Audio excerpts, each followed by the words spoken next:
Hey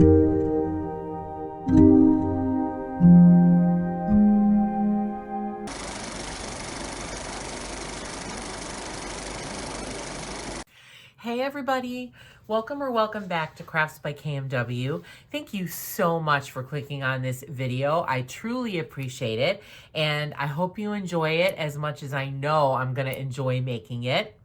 I appreciate your support of my channel by watching, liking, commenting, subscribing. And if you are not a subscriber already, I invite you to subscribe to my channel. I am less than 200 subscriptions away from achieving my first goal of 1,000 subscribers.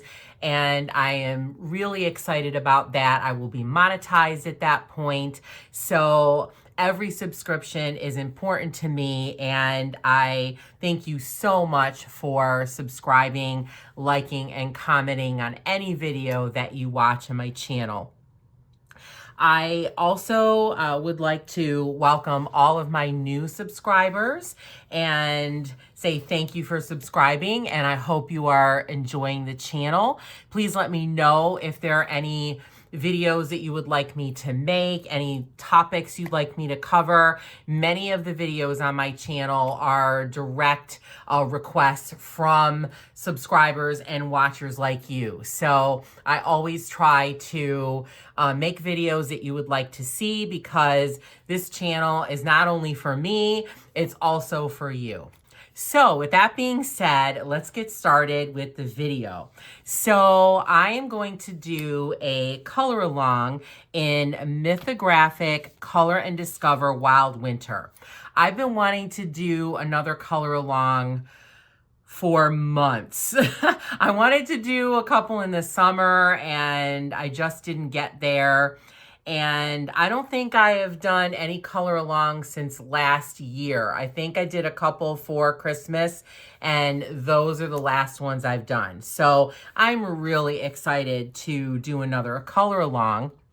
And I actually got the idea to do a color along in this book from a couple of subscribers or watchers. They commented on my video, which was the first color along for this book, this page here, which is called Bond.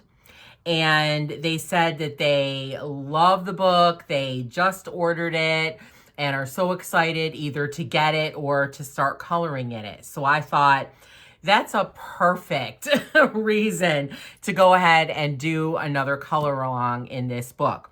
If you are interested in checking out this color along, it is on my channel, so you can check that out if you would like. And I also have a full flip through and review of this book, as well as Mythographic Aviary. That's another one I have. And then I have another one, and I can't remember what it is right now. It might come to me later. But I've done flip throughs and reviews of all of them on the channel, so you can check those out if you'd like to see these books, or if you don't know what Mythographic books are, they're amazing, and would like to check it out. So you can give those videos a try. So when I was deciding what page to do for this color along, it was really hard. Like every page I came on, I was like, ooh, I could do that one. Ooh, I could do this one. Ooh, this one would be a really good one too. Like every single one. I just love this book so much, and I love every page, that it was really hard to choose. But finally, I did settle on this page. This page is just so fun and whimsical, and I am really looking forward to make it look really colorful. And of course, I love cats. If you've been watching some of my videos and have been subscribed to my channel for a while, you know that I have a beautiful black cat named Finn, and he almost always makes an appearance in my videos. I'm not exactly sure where he is right now. I think he's sleeping somewhere. So I don't know whether he will make an appearance or not. He might might not. It's a toss-up. Sometimes he can sleep for a really long time, especially when I am doing something else and he knows he's not going to get my attention. He will go to sleep for a while. So, if you don't get to see him this time, you can look at some of my other videos where he does make an appearance. He will come and just sit across my book, sit across my service, and just kind of hang out until I'm ready to move him out of the way. So, I think this page is going to be so much fun to color. It is called Stare. This book actually has names for all of the pages. Unfortunately, not every mythographic book is like that, and not every mythographic book done by Joseph Cadenbang is like that. I'm not sure. I'm not sure what made him name these in particular, but you can find all of the names of the pages in the back. So this is a hidden object book, which I cannot stand. And so all of the answers are in the back, and then each page has a title. So I went ahead and used letter stickers to label all of the pages with their title already. So I love that Stare is the title of this one. It's so perfect. It's exactly what cats do. So to start, first I want to share with you the materials that I'm going to be using. You do not have to use the same materials. You can substitute. You can use, of course, different brands. This is your page. Make it however you want. I am just sharing with you how I am coloring and showing you some of the techniques, but I do not expect anybody to color the page exactly the way I am. Of course, you can if you would like to, but you do not have to if you would like to do some things different. So I am going to be using some gel pens.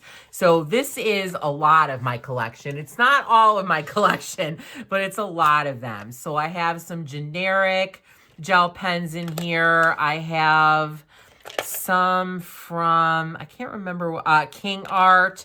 I have a lot of Jelly Rolls. I have Lottie Dotties, and I have some Bic ones. So I love gel pens, and I will buy whatever brand just to get more and to get more unique colors. And then I'm also going to use my chalk pastel pencils. So these are Carb Othellos by Stabilo. Love, love, love these. If you like chalk pastels and you haven't tried the pencils yet, I highly recommend it. These are quite expensive, I'm not going to lie. They are on the higher end of the spectrum as far as cost, but I will say they are totally worth it. I think 60 is the largest set they have, at least to when I last looked. I started with the 48 set, which was about $110 with the tax and everything, and that was on sale. I think that was about 5 years ago. And then I just added the other 12, buying them in singles. They do sell all of these pencils in singles, which I'm so happy about. I think you can find them at Michael's, Blick.com, at art stores. I buy them at my local art store, and probably other places as well. I don't know if Hobby Lobby sells them, but you could definitely check. So this would be a great set to try just a few and see if you like them. They're very pigmented, low dust. They're just lovely pencils, and I can't wait to use them on this page. And then I'm also going to use my Prismacolor pencils. I have them in these rotating caddies. So I'll show you one. And then you can also see I have some more gel pens here. These are also Sakura Jelly Roll. So those are the coloring materials I'm going to use. And then I also, of course, have my favorite sharpener, which is my AFMAT electric sharpener. I also always keep a eraser around. This is a Pentel eraser, and I really like it because it has this coating on it, so you're not grasping onto the eraser itself and getting your hands all mucked up. Hopefully I won't have to erase anything, and normally I don't, but I always keep it nearby. And then for my blender, I'm going to use this Prismacolor colorless blender. These are my favorite blenders of all time, and I think they're the best. So I have that handy as well. So to start off, I did something ahead of time. So as I already noted, I do not like the hidden objects at all. I cannot stand them, and most of the time I get rid of all of them. So what I did was I went to the back of the book to the answers, and these are the answers. So I just looked on the page, found all the objects, and I whited them out. So you can white them out with different things. You can use white out, the actual white out. Just one thing with white out, it does make it harder to color on a surface that's been whited out. I find that wax pencils don't go on it, on the surface very well. Watercolors and chalk pastels really don't. Markers kind of repel. So I try not to use whiteout as much as possible. My preferred method is a white gel pen or a white acrylic pen. So I have this Lottie Dottie acrylic marker. So I went over everything with this. And you can probably see some of the areas where I whited out the hidden objects. Like there was a baseball and a belt. I don't know. I just never understood why they make hidden object pages, which I think is fun. But then the hidden objects they put in there are objects that absolutely 100% do not go with the page. I just don't understand it. A belt and a baseball absolutely have nothing to do with this page and don't belong in here. So it's just so annoying. So they came out a little grayish, but I'm not totally worried about that. I'm going to go over them one more time with my acrylic marker just to see if I can get rid of a little bit more of that gray tone. I think some of the ink bled, so I think that's why there's a little bit of the grayish hue. But it's not a big problem. I can color over that. I'm not too worried. So I'm just gonna go over these one more time. There were 8 of them. Some of the pages, there's a few more, some there's less. I usually go over all of them. I usually get rid of most of them. There's a few that I didn't, or that I don't. In the bond, on the bond page, the other page that I did for a color long in this book, which I can't find right now for some reason. Where are you?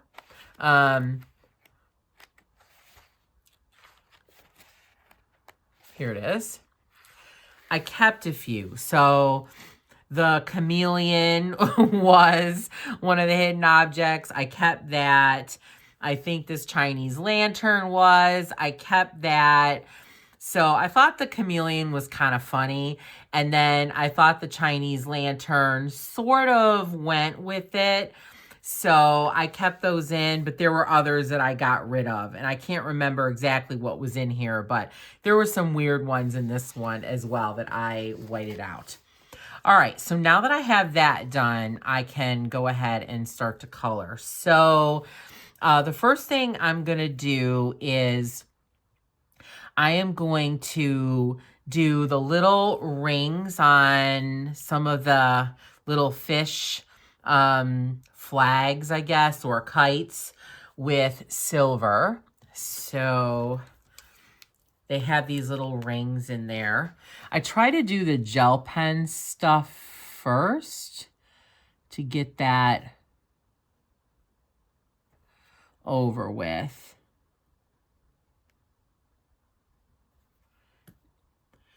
I do not have a prescribed like order that I color certain things in. I usually start with gel pen stuff.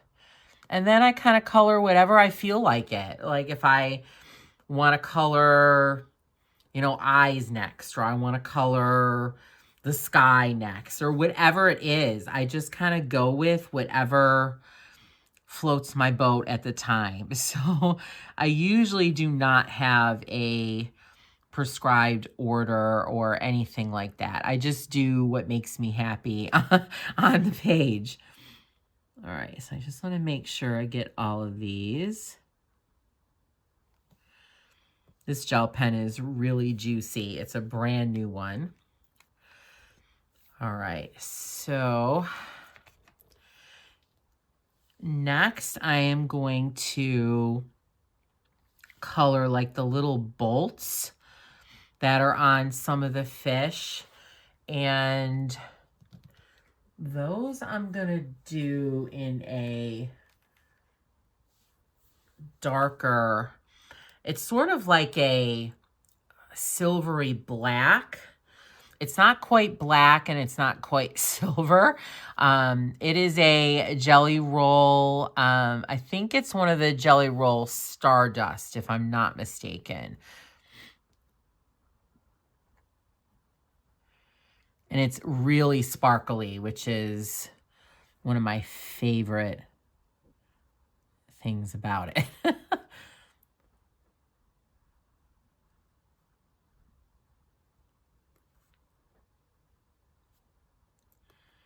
So I hope you are doing well. It is December 16th today, 17th, and it is almost Christmas. I can't believe it. Are you done with your shopping? I am not. I don't have a lot of people to buy for, unfortunately.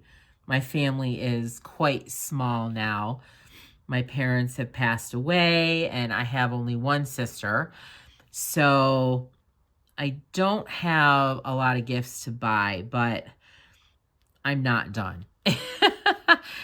Tonight, after I finish this, I'm not sure if I'm going to do this in one sitting or if this will be in a few sittings.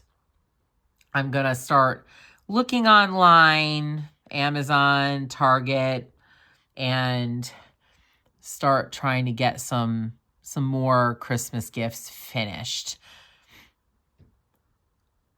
I really like doing my shopping online mostly now. I just hate going to the stores, and I have knee issues, so it is extremely painful for me to go walking around a lot. So I really try not to and save my knees, so I do a lot of online shopping. So I think my time is getting short to be able to order things and have them come before Christmas. So I need to get that going really soon.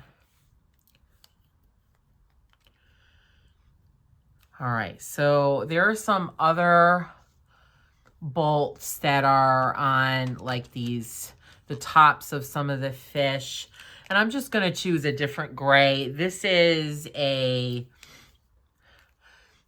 from, let's see. These are my King Art pens. So I'm just going to do a different color just to get a little bit more difference in here and dimension. You definitely don't have to, but just for me, I want to do it a little different. And I'm going to do these little things that are sticking up from the tops as well in the same color.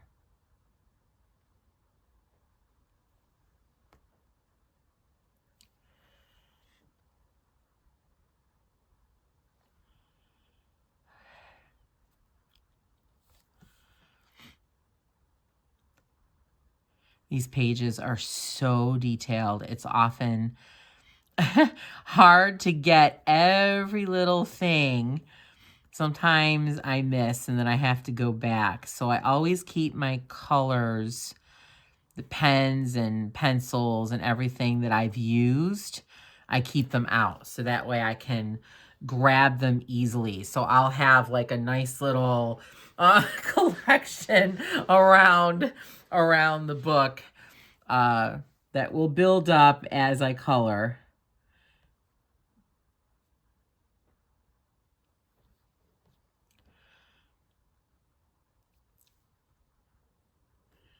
So that way I know what colors I've already used. Sometimes I'll put them in a container as well, but this time I'm just gonna put them next to me. Okay, and I've already seen a couple other ones that I forgot on other places. Okay, I think I forgot. Did I do that one? No, I did that one. All right, just checking to see if there's more. Okay.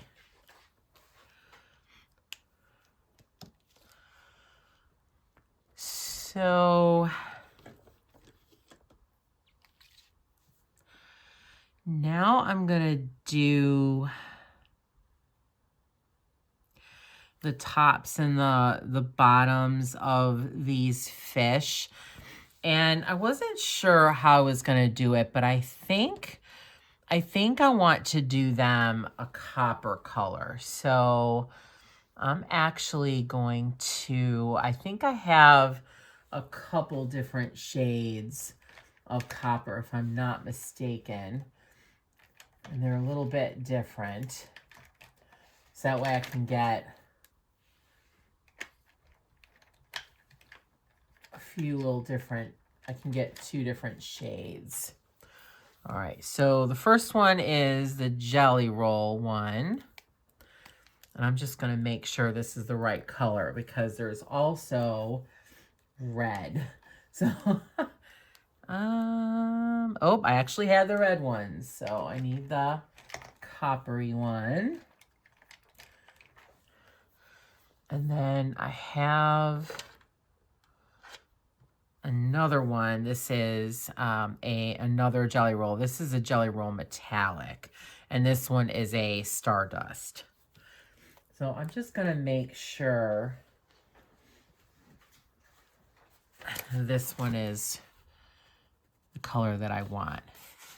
Yeah, that's fine. Okay.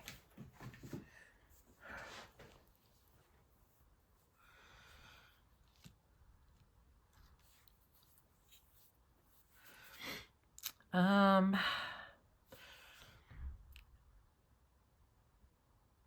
not sure when I want to do the boning. I guess I need to do the boning silver because that's what I started with. So like these little lines here that kind of extend down.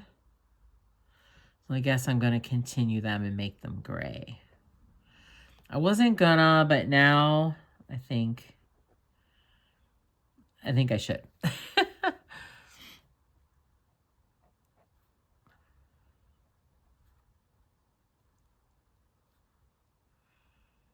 I do not have all of the colors worked out right now.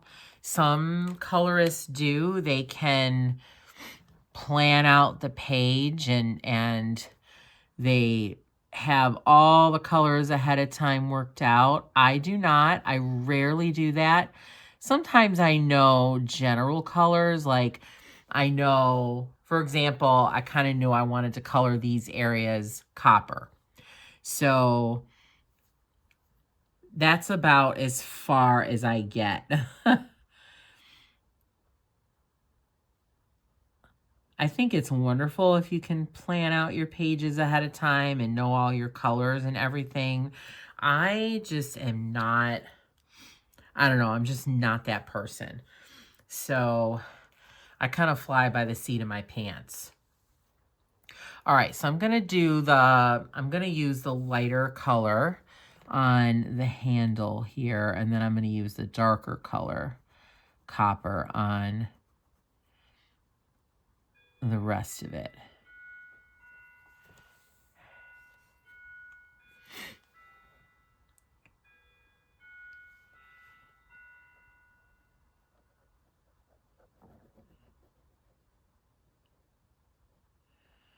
I love Jelly Roll pens. They're so smooth, except for the white. I think even Jelly Roll pens, the white one doesn't work all that great.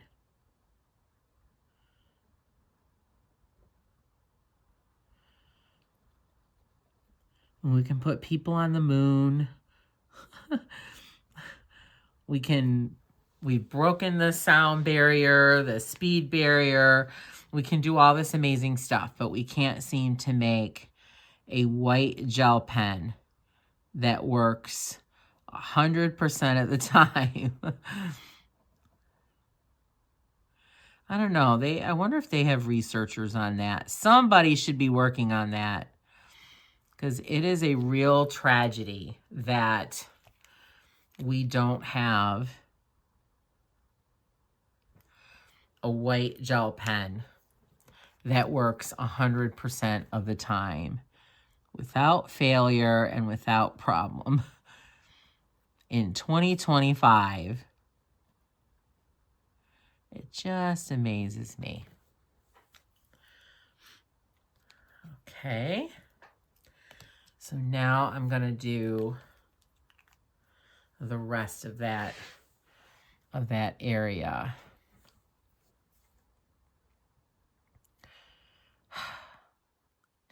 Now I'm kind of, it's only on that one too, on that one. All right, I'm thinking aloud.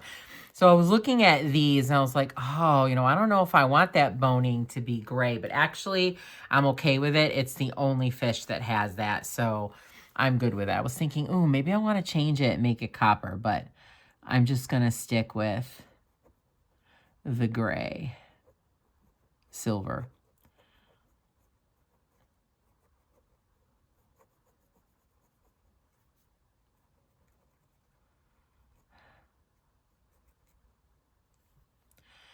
These Jelly Roll pens that are metallic, they are so great. They are so metallic-y, so shiny.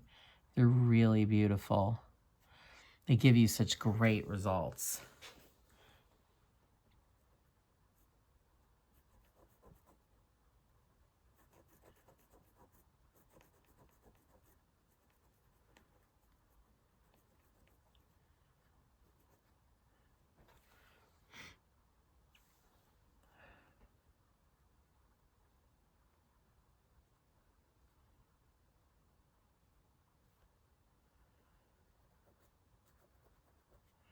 Now, if you don't have gel pens or you don't want to use gel pens, you could definitely, if you want to color anything metallic-y colors, you can use colored pencils.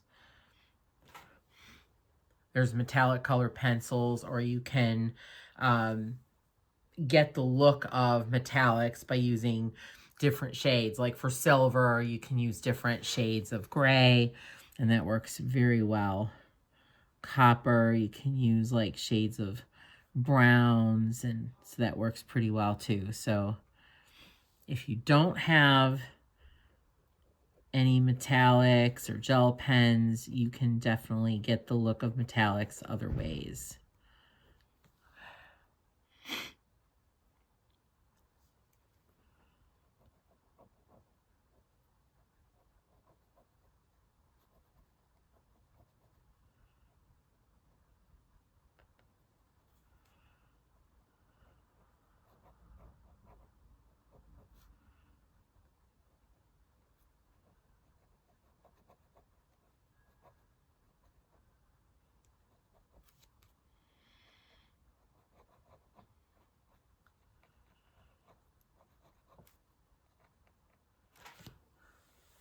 Okay. Almost done. Oh, one of my favorite parts of coloring is seeing the things start to come alive. Like each, when you color each little section, each little item, your page starts to come alive. And that is the best feeling. I just love that. It just makes me so happy. You see the fruits of your labors. Okay, this pen's starting to poop out at me a little bit.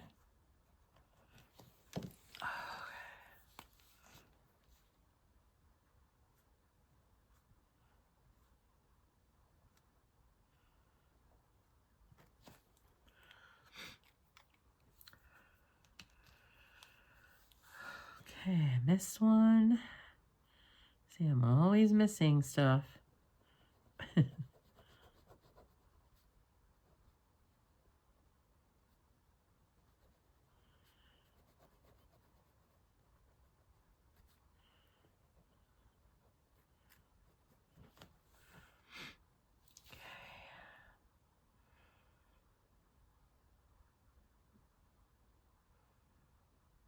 All right, I think I got everything. Fantastic.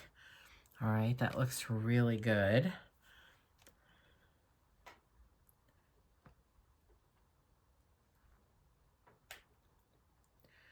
Love how shiny it is. All right, so I think next I'm gonna do the snowflakes. So I have a couple of the Jelly Roll Stardust that I'm gonna use. So I have some clear ones, and the clear ones are my favorite because you can add color to, or you can add, excuse me, you can add glitter and sparkle to any color that you want.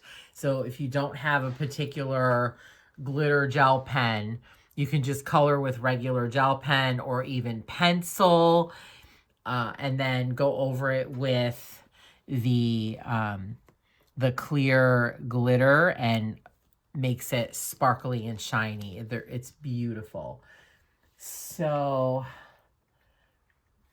I used to have a silver one as well, but I think I used up my silver. So I think the only ones I have are gold, and I don't want these to be gold. So I think I'm just going to use the clear. So I'm going to color in all the snowflakes with this clear glitter pen.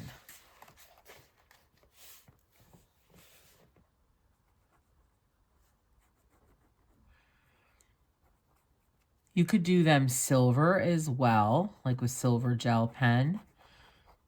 I think that would look lovely. I've seen people do them in like pastel colors, light blues, purples. Sometimes I will even color snow using light blue, lilac. Looks very pretty. But for this, I want them to be clear and very sparkly. Sometimes after it dries, I go back and I add more. But hopefully you can see there how sparkly that is and how it looks clear.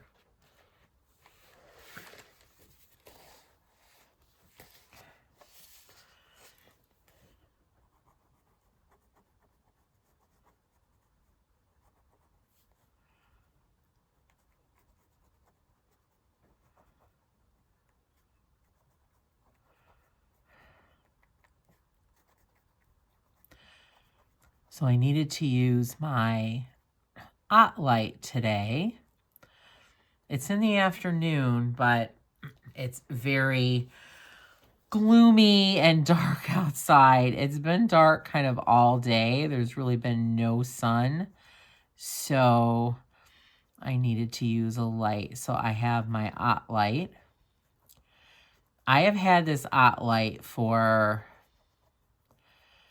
I would say, at least 25 years, if not longer. It could even be 30. It's been a long time that I've had this light. And it's still on the same original bulb. I've never had to replace the bulb. I don't use it all that much, but I have used it. And I'm just amazed that I have not had to replace the bulb. Oh, these snowflakes are looking so pretty. I just love glittery. I love gel pen. I love the metallic colors. I love glitter. I don't know. I think it just gives just an extra pizzazz to your pages. And when you're doing like snow and snowflakes, they can be kind of hard to color and look kind of boring. So I like being able to give them glimmer and shine.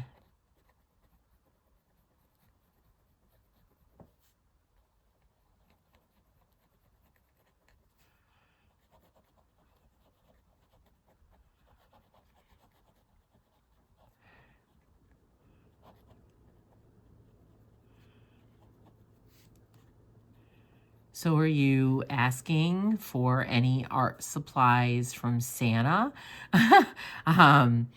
Or, you know, whatever holiday you celebrate from your spirit or whatever. I have a few coloring books on my list. There's one from Millie Murata that I want. There's a color along that is being done by the Facebook group Millie Murata Obsessionals, and I don't have that book yet.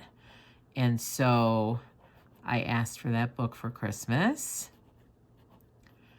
And then there's a couple others. There's a Mythographic one I wanted. I'm trying to remember if it's Dreamweaver. I think it might be Mythographic Dreamweaver. And then there is a new Hannah Carlson book. She has a Halloween book, but I don't know if it's available in the US yet. So I'm not sure if I can get that one yet, but that is a book that I definitely want.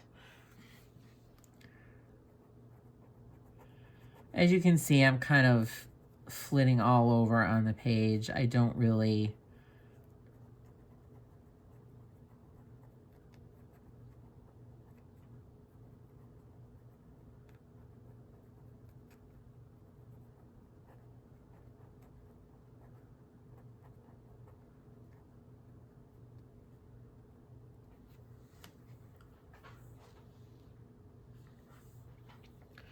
go in any order, so.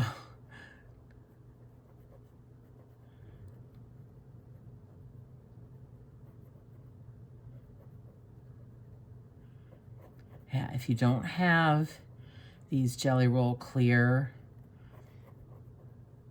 gel pens, the glitter, oh, you gotta get yourself some. They are amazing. Even if you're not a glitter girl, you might start to become one, because these are just so amazing.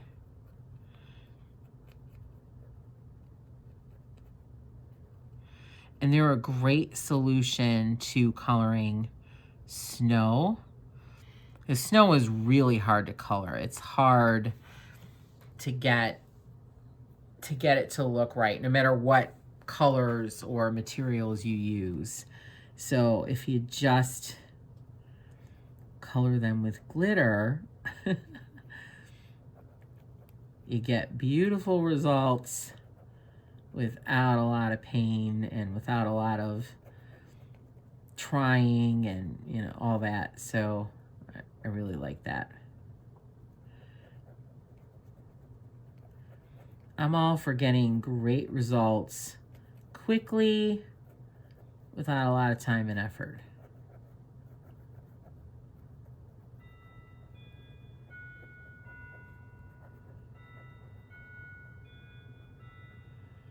Oh, I love how these are looking.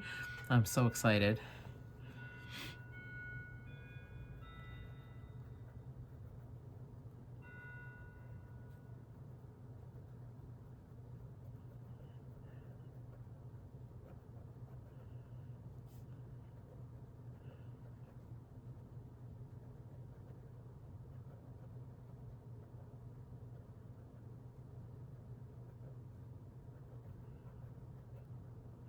And this one's really juicy, so it helps. it's allowing me to really move quickly. I'm sorry if this part is boring. I was sort of tossing around, speeding this part up a bit, but I kind of talk through it, so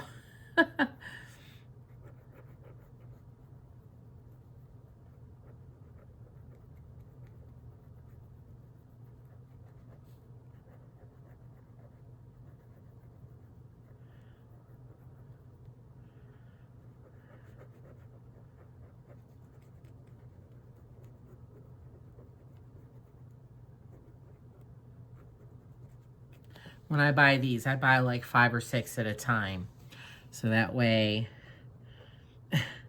as I use them and they run out, I always have a replacement. I think I have like 3 left now.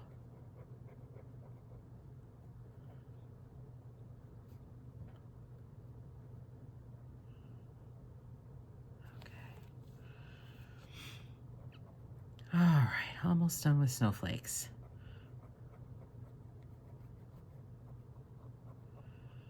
So if you are doing this color along with me, if you're, regardless of how you're coloring it, if you're coloring it like how I am, or you're doing your own thing, I hope you will share your page with me. I'm not sure if you can share it in the community tab, but you can certainly join my Facebook group, Crafts by KMW, and share it there. I would absolutely love to see your version of this page. I'm hoping to do another page during Christmas break. I'm not sure if it will be up before Christmas. I just don't know, but I want to do it at least while I'm off from school. I work in a school district, so if you have any suggestions for what page you would like to see me do in that other color along, let me know, because I would love to take suggestions. Then it'll be much easier for me to choose a page. I had a hard time today.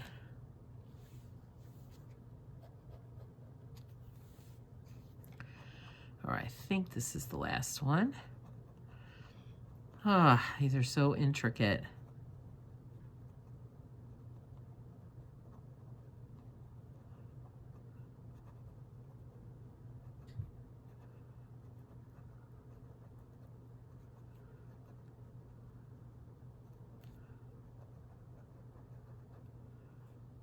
Okay. I think I got them all. Oop, nope. Spoke too soon. Didn't get this big Mac Daddy one. Okay.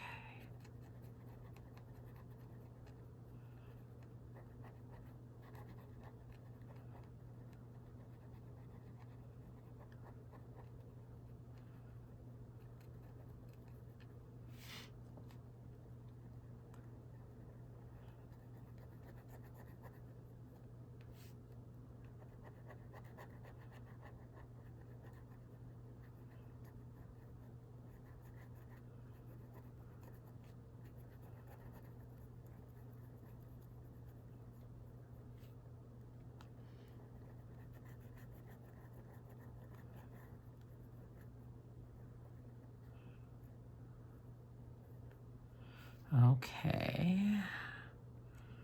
One more part, I think.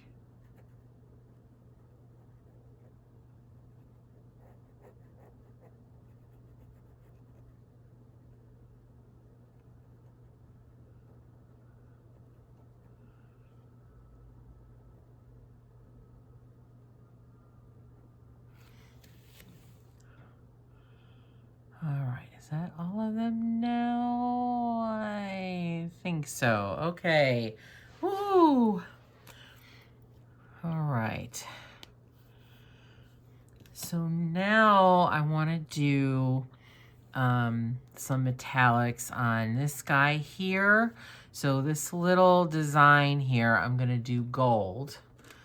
And then I'm gonna do the kind of cage, those lines in the gray or the dark silvery color that I used earlier.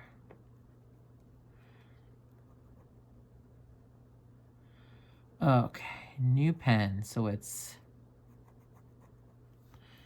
taking a second to get going.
Okay, that looks good. I like that.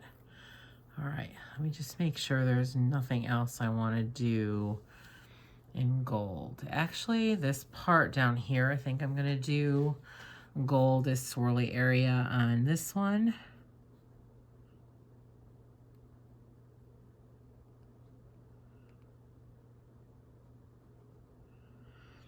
One thing I'm not a fan of is usually the gel pens,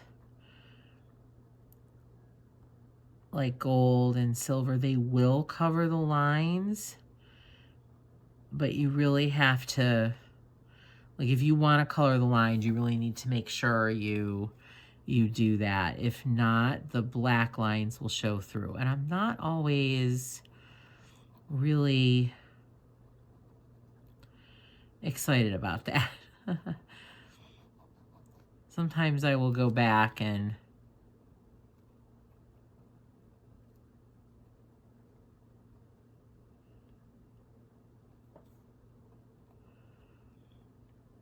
all right, this one's not.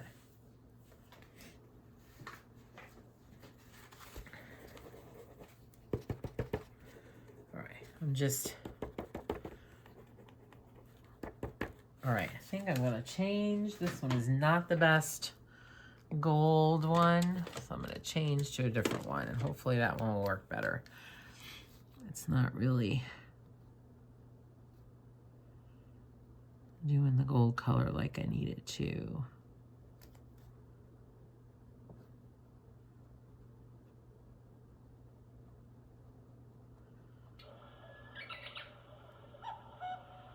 Okay, this one's doing a little better.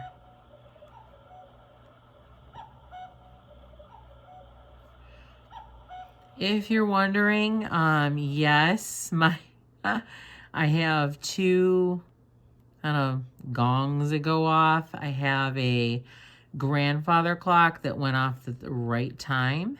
That was 10 minutes late. So the other one that you heard, that was the correct time. Okay. All right, I don't think there's anything else I want to go over in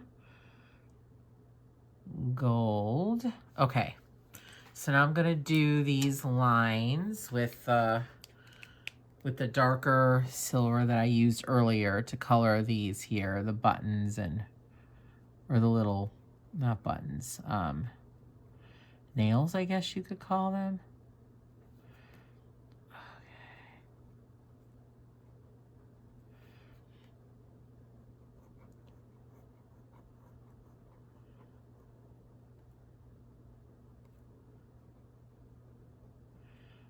So are you a football fan? I am. I only like one team. I'm not, I guess I can't really say I'm a football fan. I'm a team-specific fan. So I am a fan of the Buffalo Bills. They are my favorite team. And they're doing well so far this season. They've had some blips and hiccups, but some embarrassing wins where they shouldn't have won. They always seem to lose games that they shouldn't lose. But they've had some really great wins too. Oh, that is really bad. Okay, I kind of ruined that one. I should be able to cover it up with whatever color I do this. I'll just make sure I do it a darker color. Maybe I can go over that with white too when it dries. Okay, not immune to mistakes. All right, so now I want to do the little tassels with red. So do I want to do them? Should I make them glittery red? Yeah, let's make them glittery red. And I'm gonna do the little like wraps around them in the gold. So they have little gold straps, gold wraps. Okay, I think there's only the two. Okay. So now I have my red Stardust glitter pen.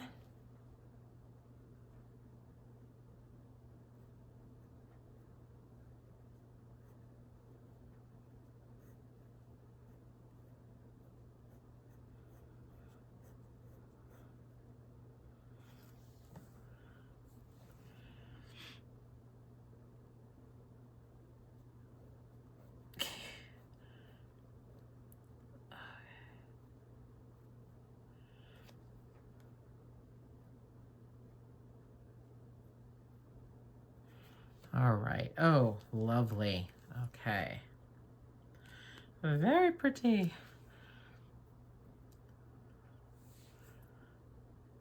Okay. All right, what do I want to do next? Okay, I think... All right, some of these have little ropes. So I am going to just go over those little ropes. So I'm going to use a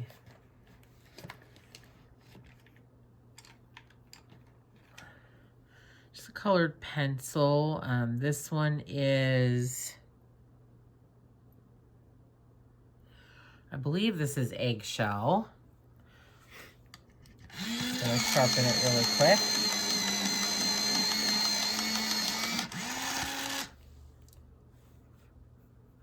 So I'm just going to do all the little, oops, that didn't work very well. Let's try again. I hate when they break.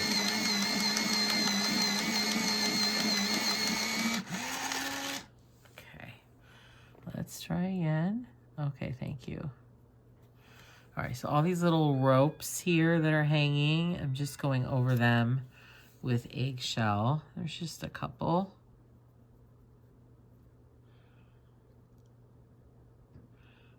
Okay, I think that's it. Yep. All right. And then these little beads.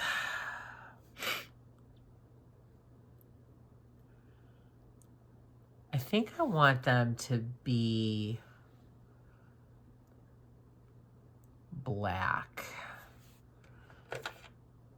So I have a glaze, a black glaze pen, gel pen, and that will give it a shiny look. And once they dry, you can add more and build them up, because they're supposed to be 3D. Okay, that one doesn't look too round. I don't know what happened there. Let me see if I can round it out a little bit. Okay. They're supposed to look 3D. They're supposed to have a, like, sort of a shiny, hard finish. So sometimes I'll go back over it just to make sure that it looks 3D. Okay, so here there's like a little, oop, I didn't do that one black. So this looks like a little tag.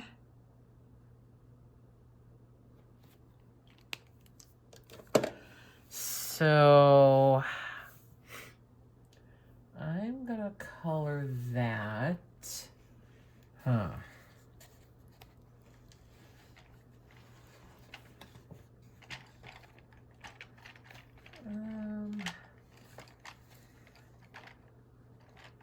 All right, I want to do that like a brown.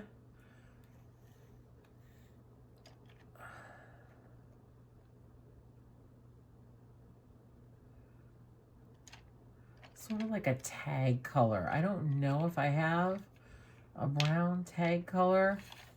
I'm just gonna pull one of my Crayola Colors of the World pencils.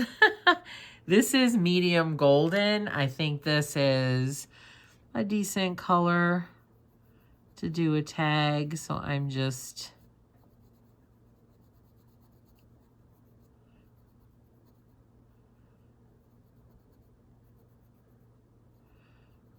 coloring this tag. Okay.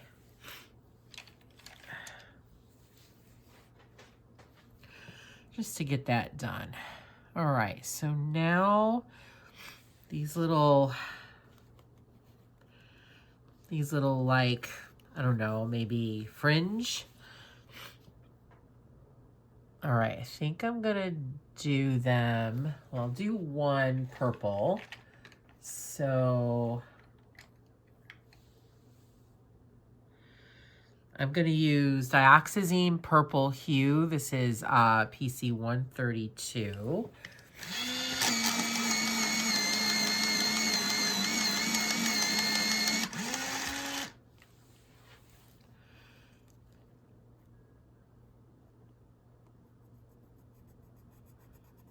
And I'm going to do the top and then the bottoms like darker. And then I'll just fill in the middle light.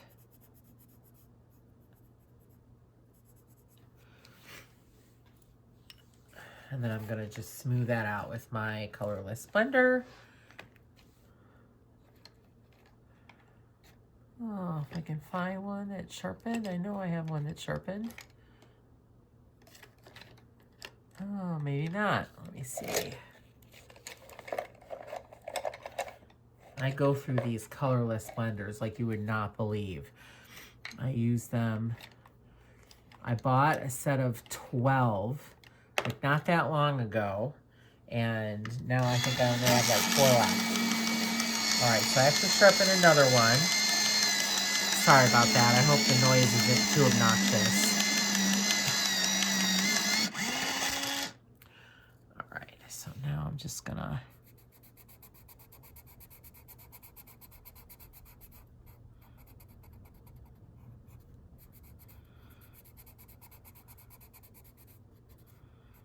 blend it out.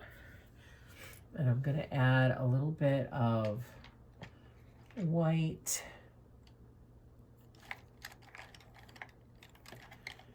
in the center, and that will put back the lightness.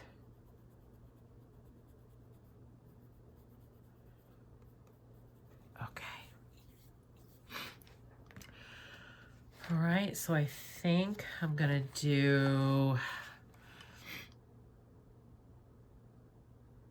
then this fringe. You know, I think I'm gonna do that purple too, but just a different shade of purple. So let's do,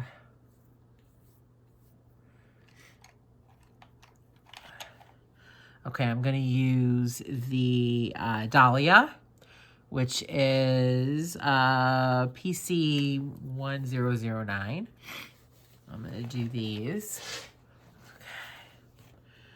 Hopefully you can see this. Hopefully I moved it up enough.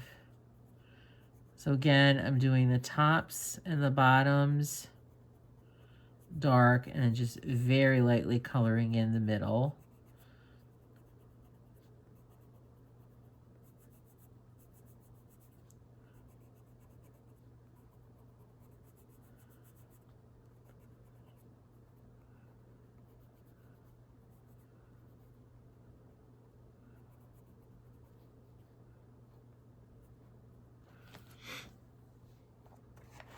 And then I'm gonna blend that.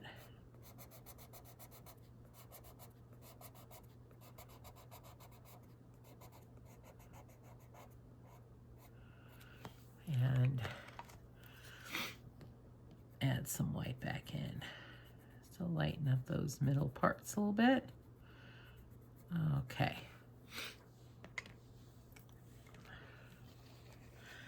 All right, so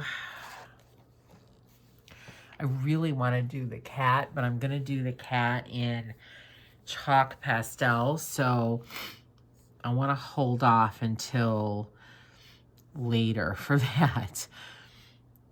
All right, so I definitely want to do these guys, the flags, or the, excuse me, the kites. I want to do them in like a purple blue. And I'm trying, no, excuse me, a green blue. So green and blue. And I'm trying to figure out how I want to do that, and I just don't know yet. So I think I'm gonna hold off on those for a minute, and I'm gonna color her. So I want her to have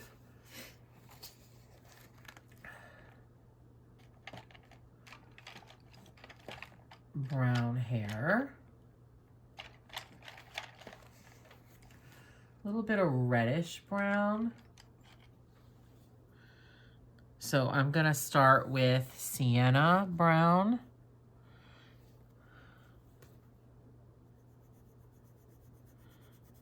I'm just gonna do all over color of sienna.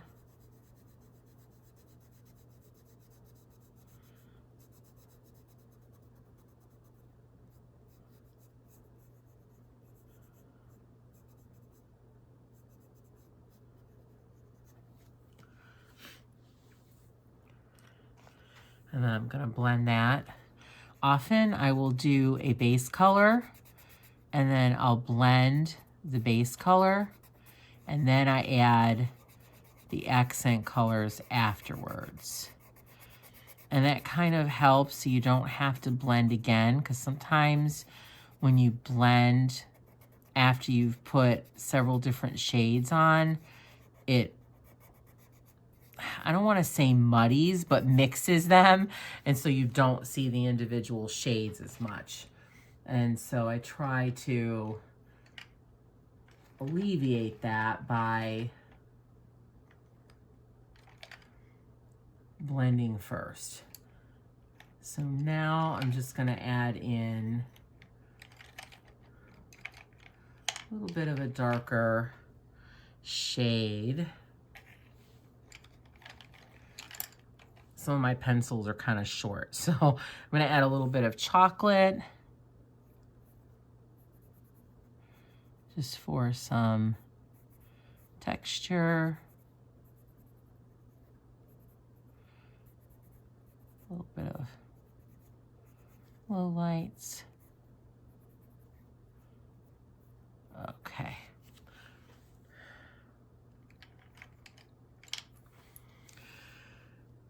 All right. Let's see. I think I want her to have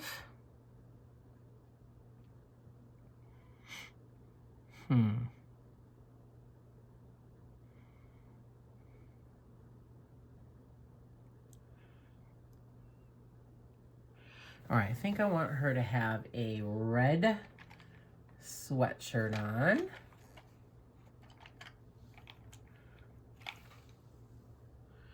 So pomegranate is one of my favorite reds.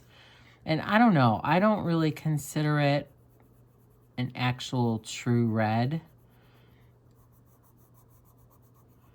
But I don't know, I just like the shade. I just like the color a lot. I think it's really pretty.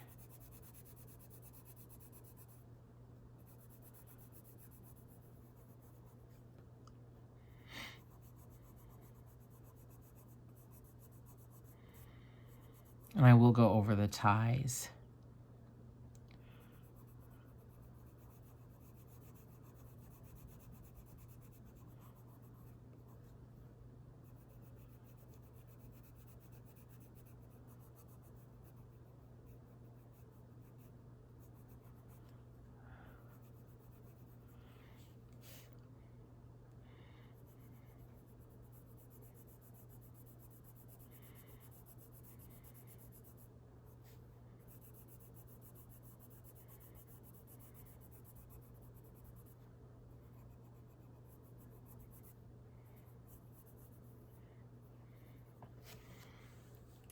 Okay, and just like before, I'm gonna blend now before I add the darker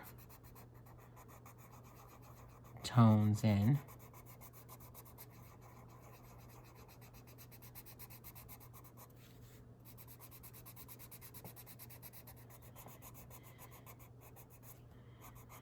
And I went right over the pulls of her sweatshirt. I'm gonna go over those with gel pen. Okay, kind of made a mess of her fingers a little bit there, but let me see if I can erase that. And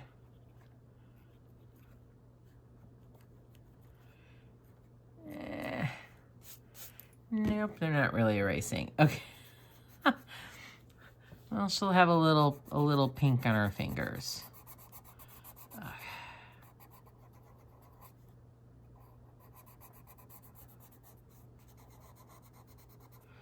All right. And now I'm going to use one of my favorite colors, Tuscan Red. This is 937.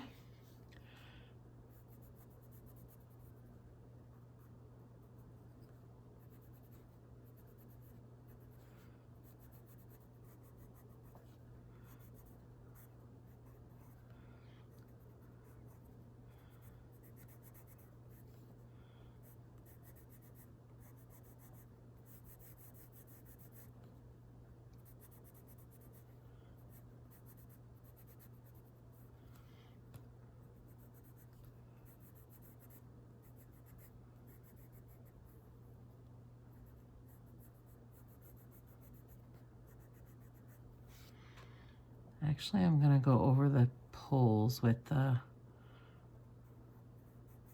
or the ties with the Tuscan Red. Okay, yeah, perfect. Okay, and now I think I'm going to give her a blue pair of pants.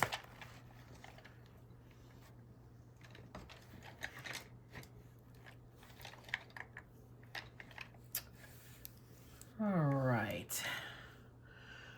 I am going to try ultramarine as the base.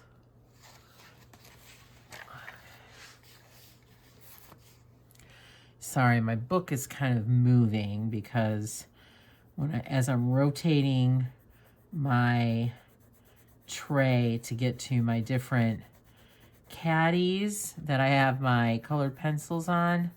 The book is right here, so the book moves too, so I apologize for that.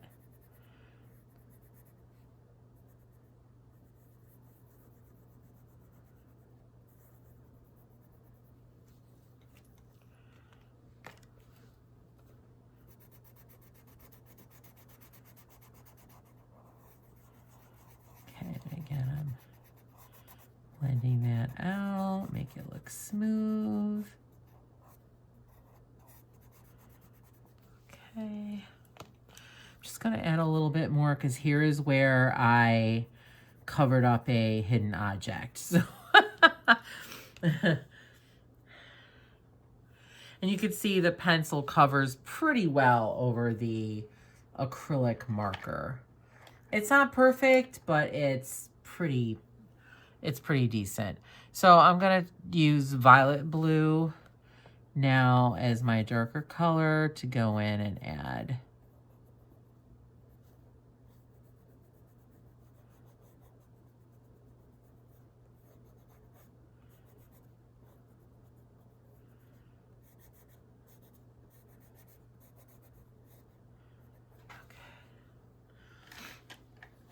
And now I'm just going to do a little bit of white to go in the center areas, just to lighten that up a little bit.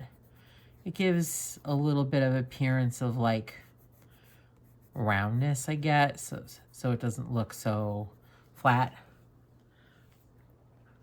Okay. And now I'm going to color her skin.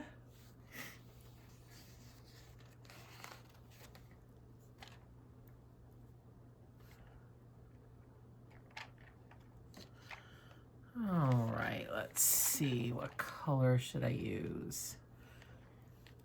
I hate choosing skin tones. All right, I am going to give her light peach skin.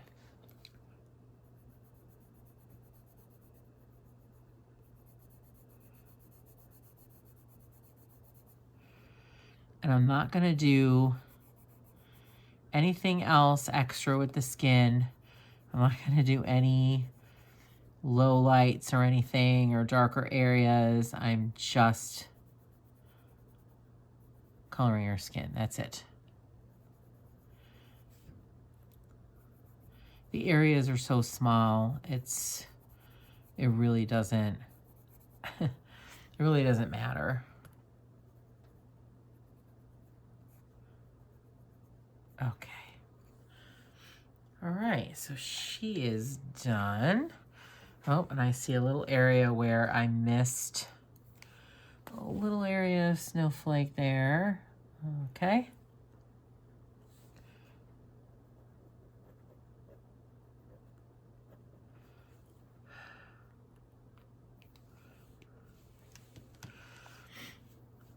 All right, what's next? Okay, I think I can do the cat's nose. So the cat's nose is going to be black.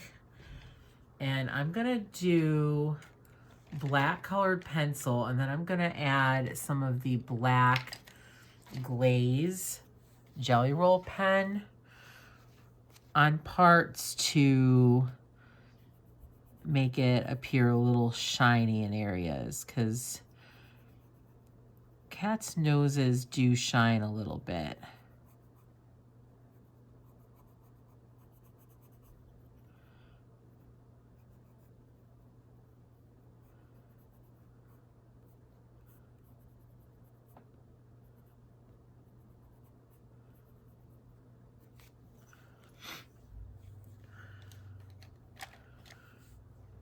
Okay, and I'm gonna smooth that out again.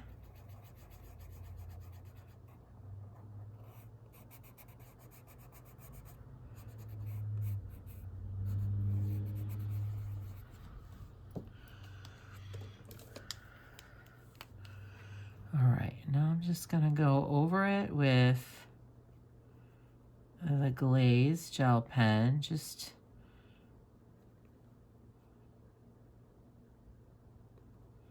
just around the tip.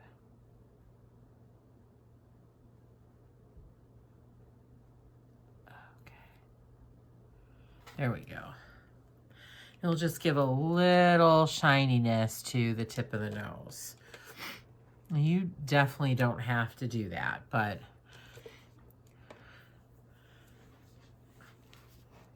it's a big nose, so I figured that would work out well. All right, so now I'm gonna do the cat's eye. And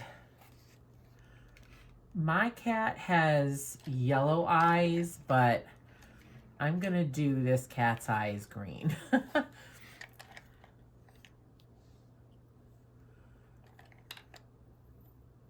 So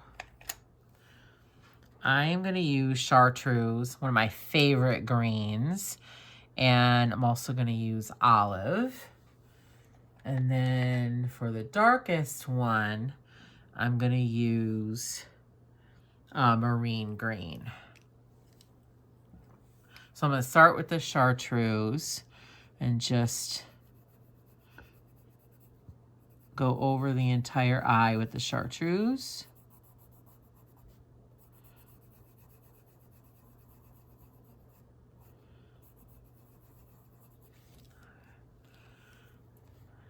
Again, I'm gonna blend it.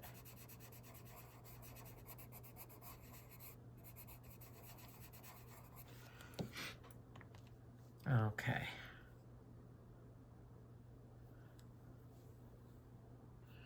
So I'm going to use the olive, add in a bit of shading.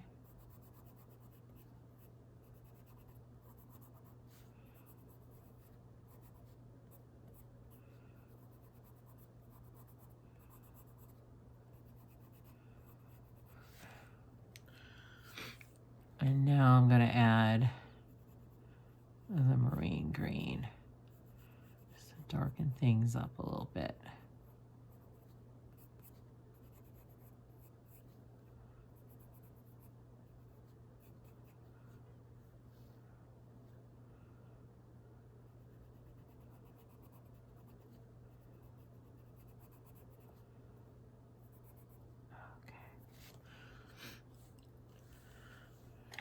And then the center, I'm gonna do with the black glaze gel pen. So that looks a little shiny.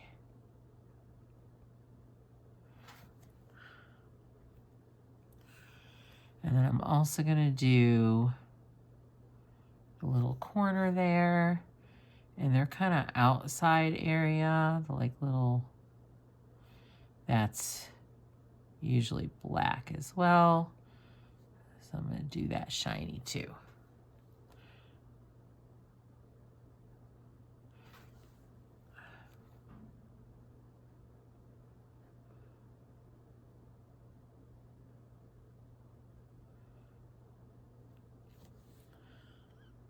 Okay.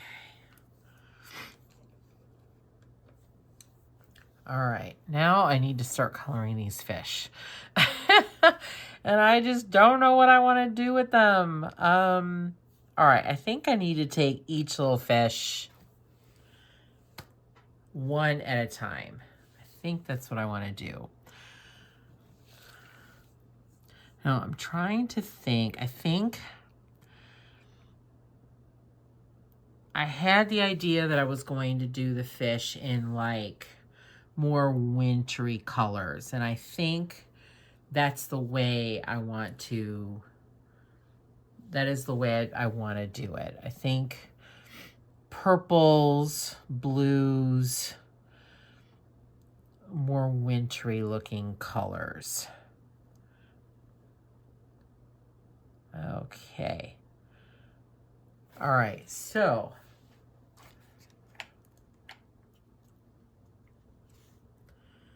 I'm going to start with blue.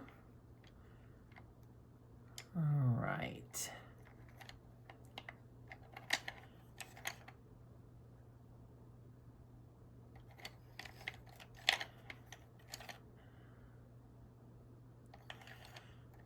I'm trying to pick the right shade here. Okay. All right, I think I'm gonna do the little fin parts on the back here of all of the kites with indigo blue.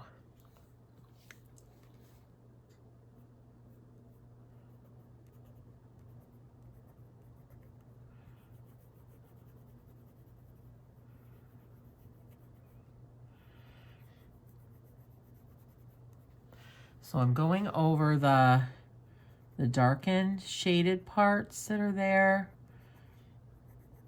like pressing down pretty hard, and then I am just coloring in the rest.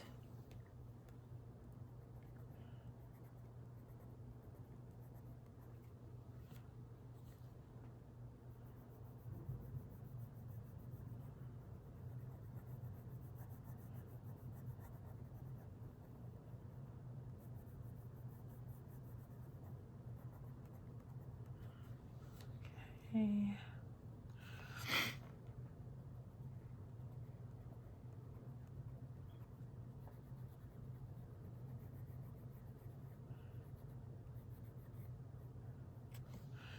The glitter is kind of getting everywhere, but I'm okay with that.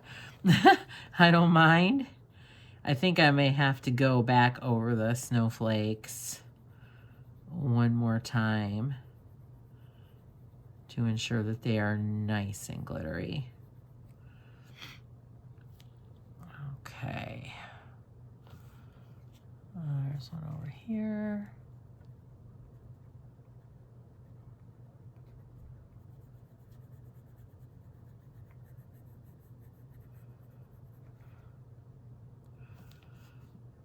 And one down here. Hopefully you can see this one down here.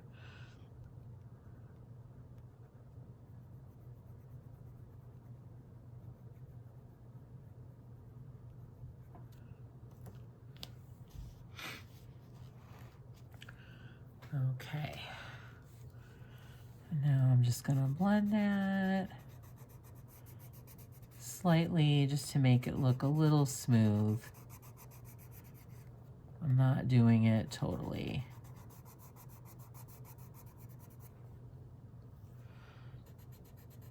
I'm not pressing down too hard. I'm just blending lightly, just pressing very lightly so I don't get rid of the darker areas. I don't want them totally blended out.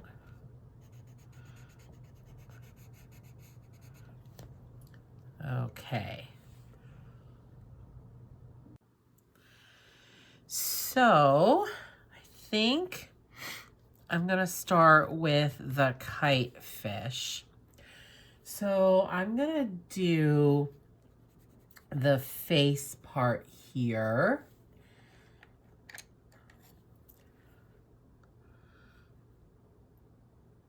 With Blue Violet Lake. So I'm just gonna give this a little sharpen.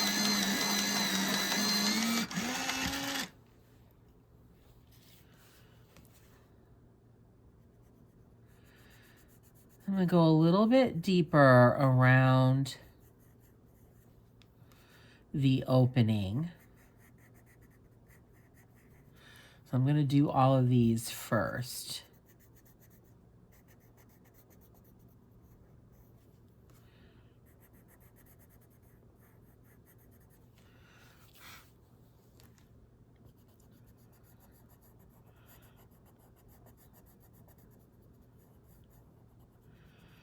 I'm pressing down pretty hard. I'm using fairly firm pressure.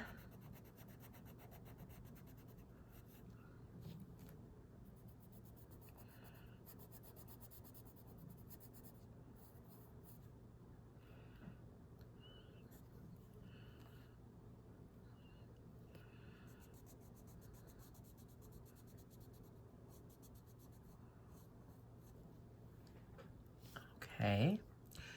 And now I'm just going to use a darker blue to just color in the edges. So I'm going to do a little bit here and a little bit here, and I am using the violet blue.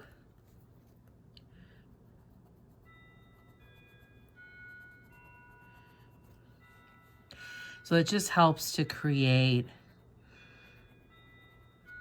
a visual that it is 3D. It's not just one flat thing. It gives it a little roundness. So that's what I'm going for. And I'm not really even gonna blend this out. I'm just gonna leave it as it is. There's small areas, so I don't think I need to blend necessarily. All right. So now for the head part, I am going to use blue slate.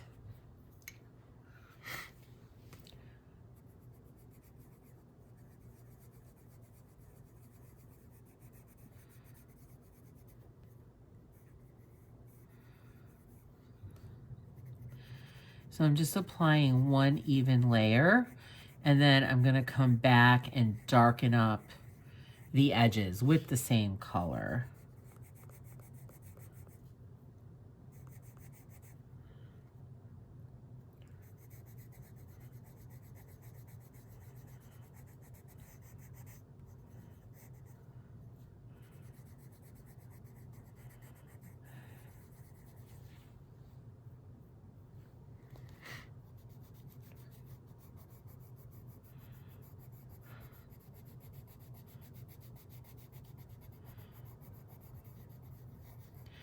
So today is a different day. You might be able to tell because I don't have the light on anymore. It's still kind of a dreary day here, but it is brighter definitely than it was when I started this. So I don't need to have the light on.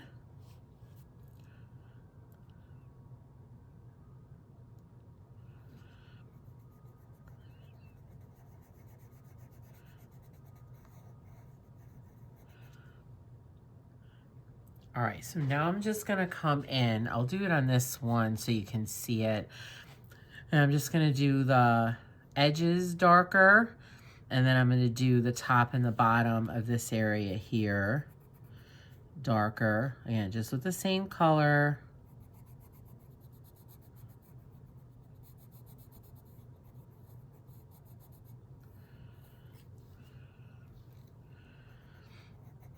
To give a little bit more dimension and depth.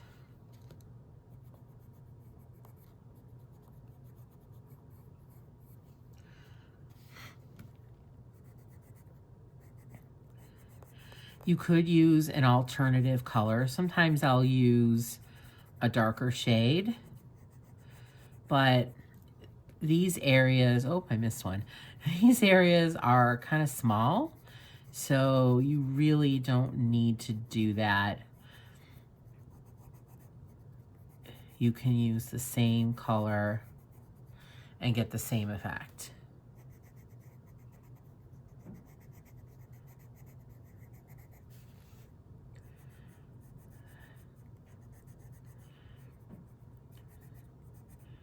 So I don't know if I'm going to finish this today. I'm actually waiting to pick up a couple Target orders. So I'm waiting for one to be finished.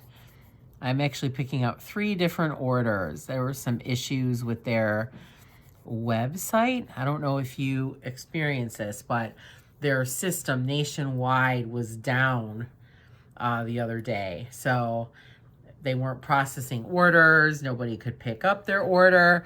So they've been really far behind. So I'm still waiting on one order. I think they got it fixed, but I'm still waiting on one order to be finished so I can go pick it up.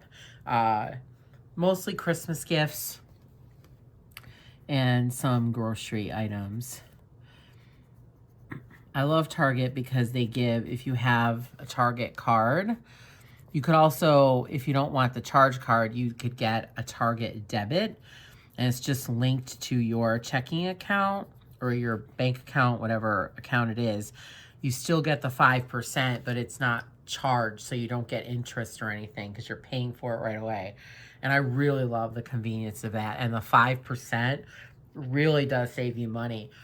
On the third order I placed, I think I wound up saving about $14 due to the 5% and a couple other discounts that they had going on. They always have some kind of bonus, like $5 off a $20 order, or $10 off a $50 grocery purchase, or whatever. So it's really, really worth it to shop at Target and have one of their credit cards.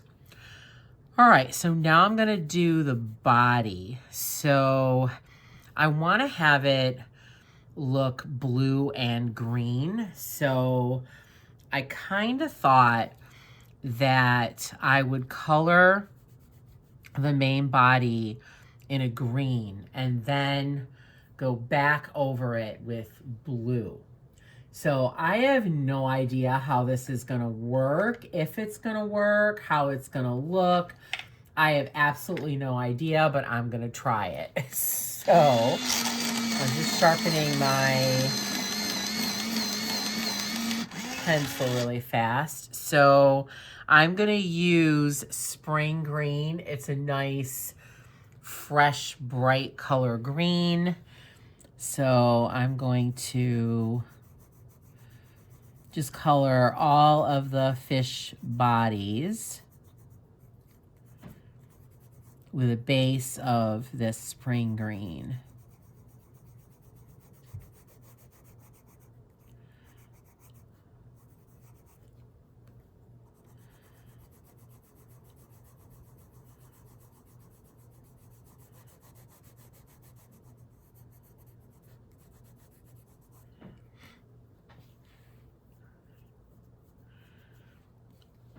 This one's a little bit different, but I think I'm still going to do it the same way.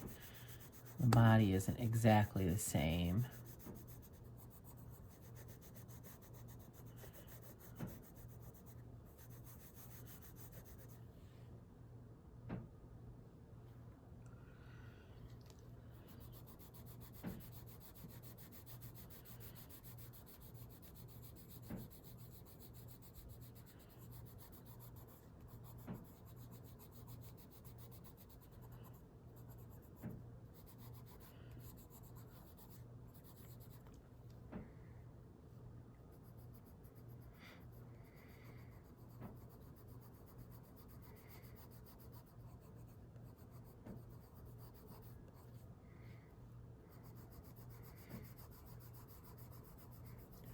You may be hearing this weird tapping sound. I have no idea what it is.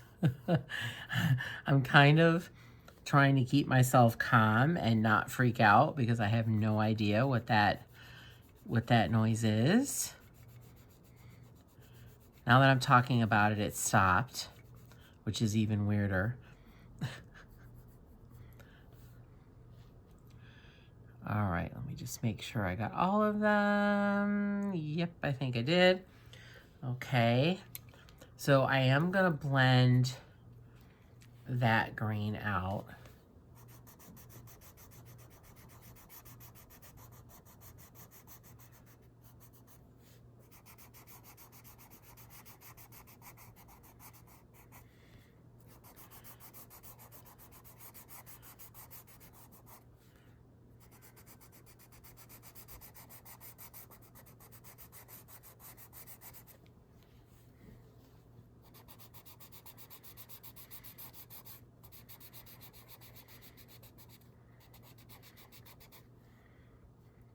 Some people don't like to blend before they're finished putting the color on. I do both. It really depends on what I'm doing and what my goal is and what kind of look I'm trying to achieve. I don't really know.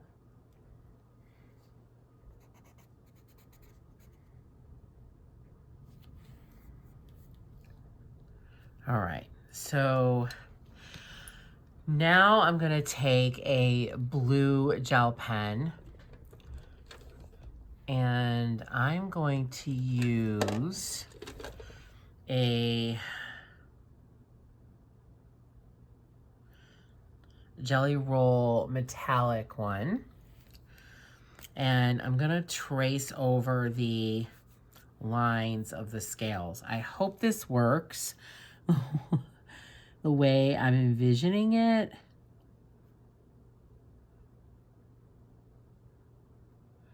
We'll see how it looks.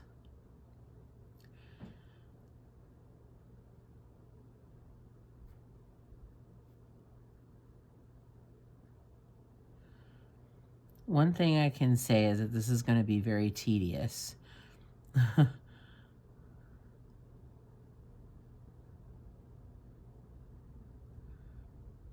I'm trying to figure out a way that'll make it go a little faster. I don't know. If I have that.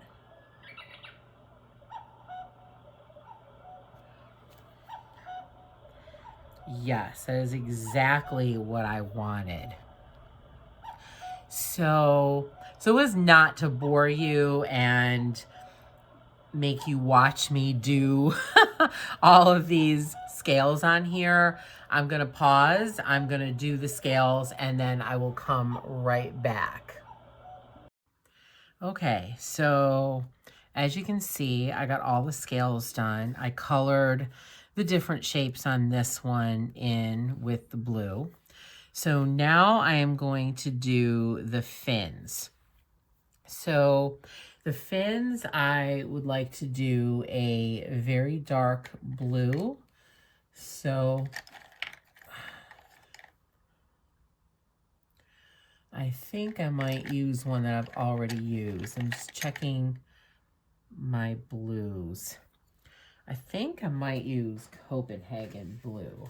Let me see if that's... Yeah, that's a pretty dark color. I think I can use that one. Okay. So I'm going to do the fins in Copenhagen blue.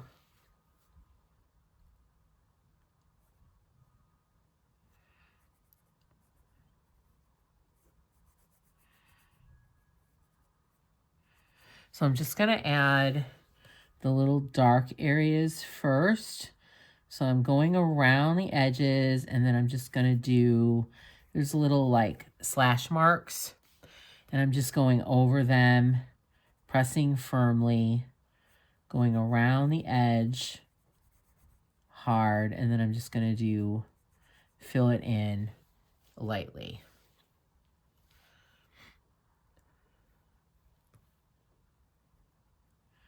So on the larger ones, I'm going to do the same thing. I am coloring the darker areas and towards the bottom, like near the fish's body darker. And then I'm just going to fill in lightly with the same color on the rest of it. Again, you could use a different color if you wanted to. You could have two colors. Sometimes I like to do that, but when the areas are really small, I usually just don't bother. You can get the same effect by just using the one color and varying your pressure.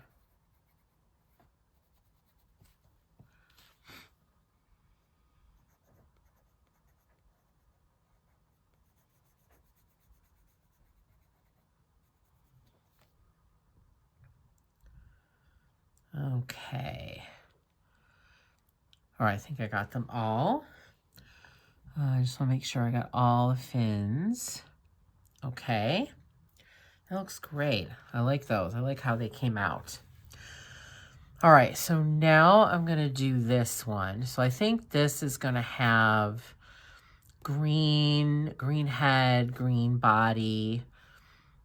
So All right, the green head I'm going to do lightly. I'm going to use lime peel. Just want to give that a little sharpen.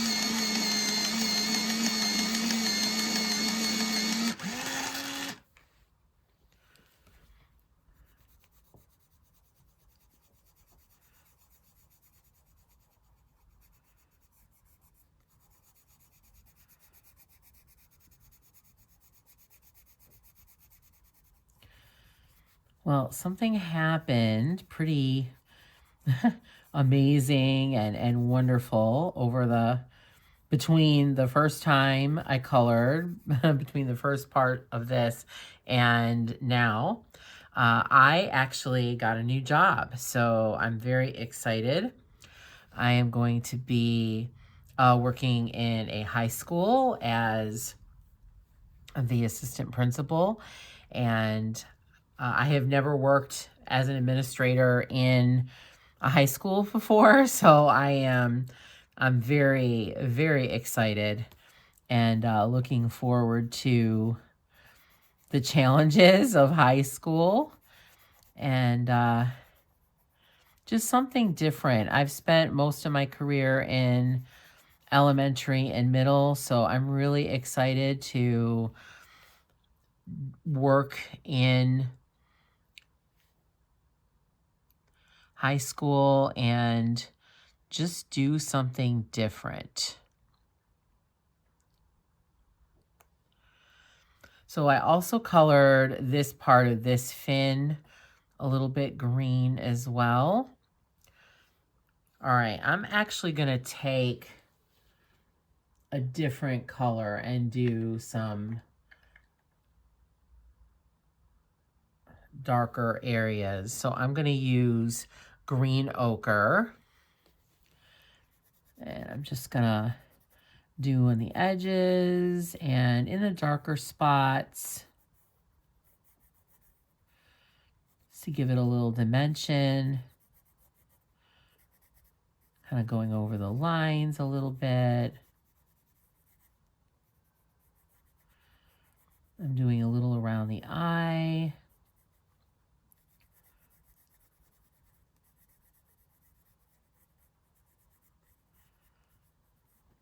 Okay. And I'm going to blend that out just a little.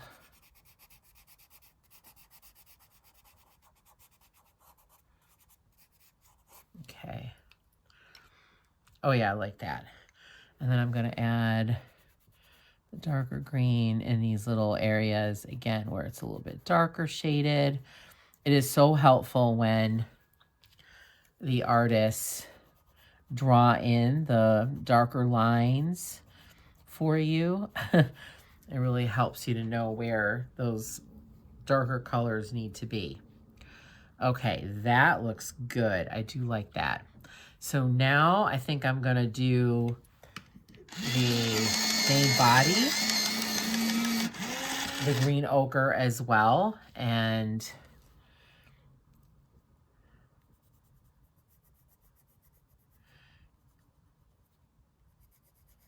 so for this, I'm just gonna do a light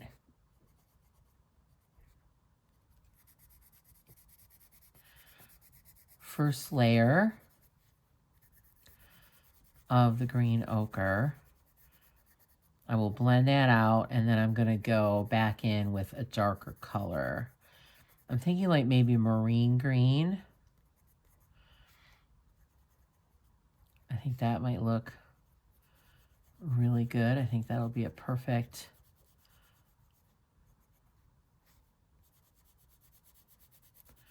complement color.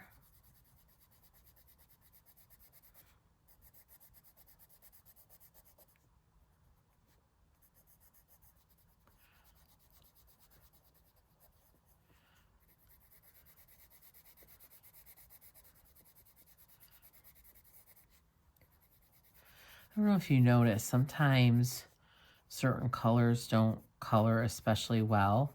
Like this green doesn't seem to be coloring all that great on this paper, whereas some of the other colors and even shades of green, like the lime peel, colored perfectly on it. But this color doesn't seem to be doing too well. And I don't know why. All right, I believe this is like a fin here too. So I'm gonna go back with the lime peel and color this in.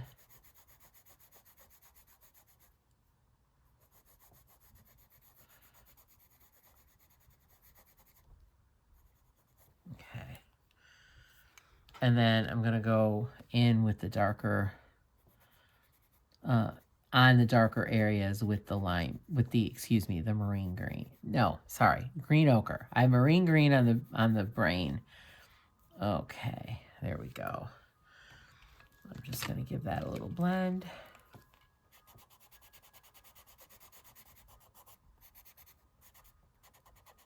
Okay. All right, so now, let's see, did I pull marine green out already? Nope. All right, let's see if I can find it. All right, well, here's kelp green. That's just as good. All right. So I'm going to use kelp green and go inside each of these little boxes.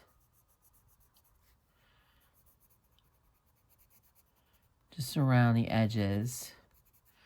Again, to give a little bit of dimension and to help it look like it is indeed round and not just flat.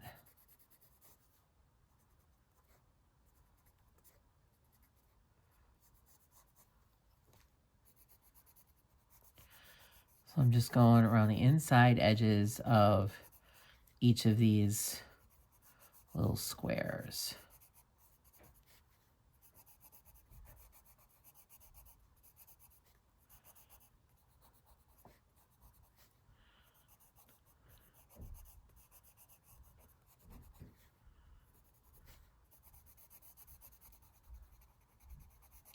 I'm not pressing very hard. I don't know, maybe medium pressure.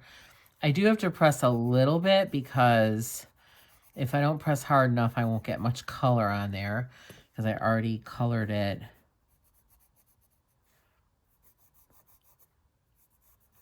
with the green ochre. So I do need to press a little bit, but I'm not doing too hard.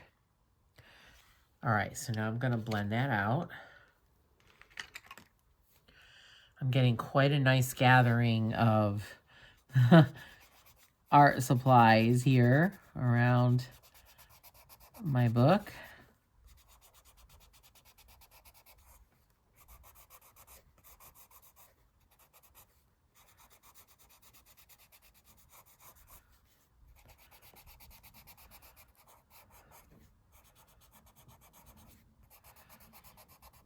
Again, I'm just doing like medium pressure here because I don't want to press too hard and like blend the colors where you can't see any difference.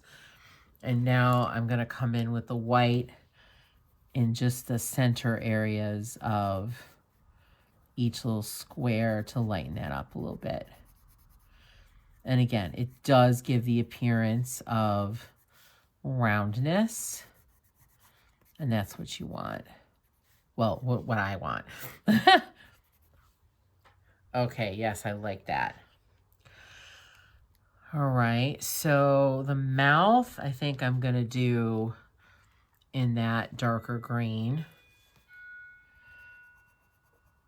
So I'm going to do a little bit darker around the edges and at the top and the bottom, and then just fill in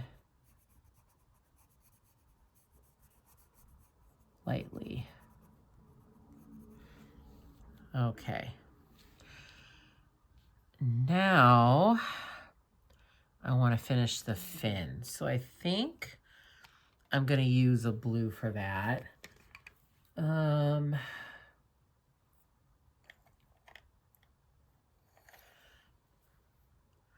going to use aquamarine. I love this color. I think it's such a pretty color. So again, I'm going to go over the darker shaded areas and the edges Going a little bit darker, more intense, pressing harder. And then I'm just going to fill in the rest very lightly.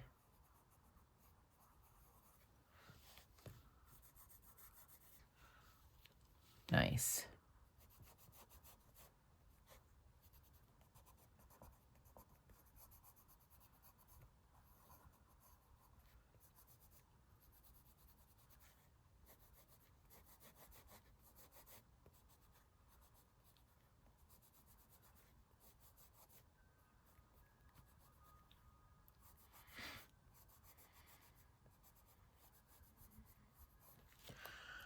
And I'm just going to do a little bit of blending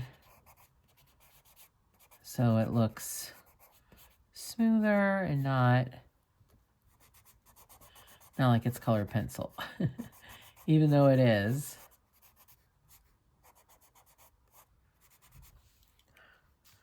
And then I'm going to add my white in the insides, the centers. Just again to give that dimension, that look of roundness. Okay, I think he looks pretty good, or she. I don't know, I think it's a he though. All right, so now let's go to this one. Okay. So I think I'm going to use the turquoise again and color this head turquoise, but I want it to be a lighter color on the inside. So I'm going to use the Deco Blue, which is a nice light color.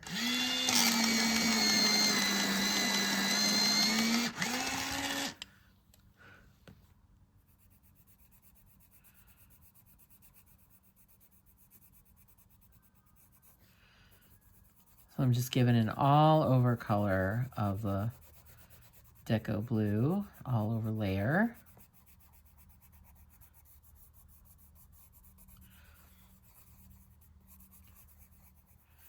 And you'll notice I'm not really careful with my strokes. Some people that bothers. Some people are very, very deliberate with their coloring, their layers and whatnot. I'm not, because I can always blend. So I can afford to be a little careless and just get the color down, and then I can blend it afterwards and get the smooth look that I want. So it just depends on what your preference is. So now I'm going to use the aquamarine again and fill in the dark spots, the edges.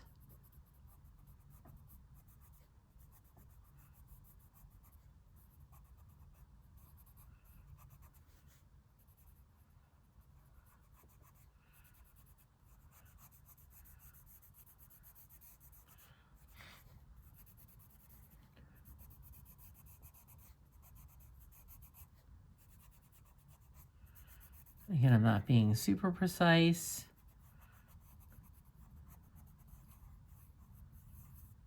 Okay. And now I'm going to blend that out again. I'm just doing a little bit. I'm just pulling at the darker color to kind of pull that out a little bit so it blends more seamlessly with the lighter color.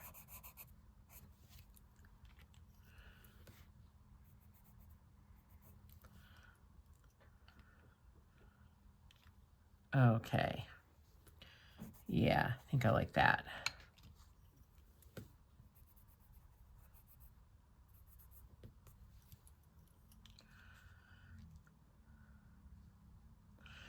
All right, now I'm gonna grab a gray and just do a little shadow around this foot.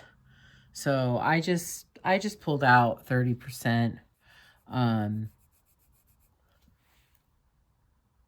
cool gray, and I'm just coloring around the foot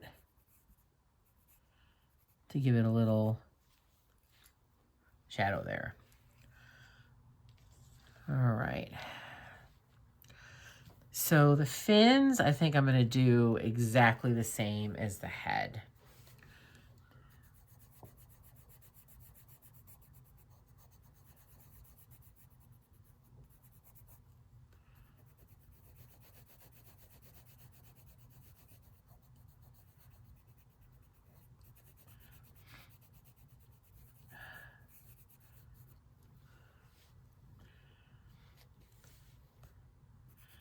I can't believe the holidays are here already. Like, there's all this build up to them. Really, since like the summer, like August, September, because they already start out putting Christmas stuff out. So it intensifies around Thanksgiving, but it's just this. We're in Christmas mode like half of the year. So then when it comes and we're just a few days away from Christmas now, it kind of feels like a letdown. I don't know. Maybe that's just me. Tell me what you think in the comments. Like, do you feel that way? I just feel like there's been so much buildup, and then when it gets here, it's never exciting as it seemed like it was going to be, and it seems more tiring and more work and whatever. So, all right, now I'm going to come back in with the aquamarine, do the same thing that I did here, go over all the little dark areas and around the edges.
And again, I'm just going to do light blending. I do not want to mix necessarily.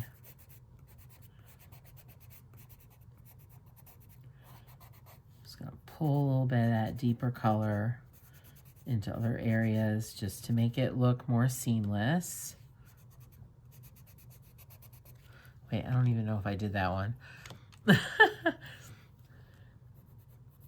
No, I didn't. Okay.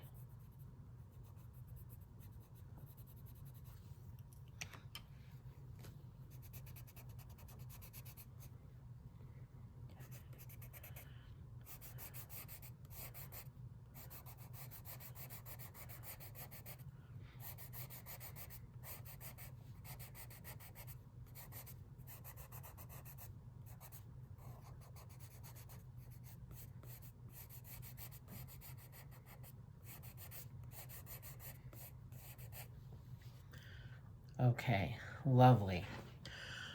Now, I have no idea what I want to do the body.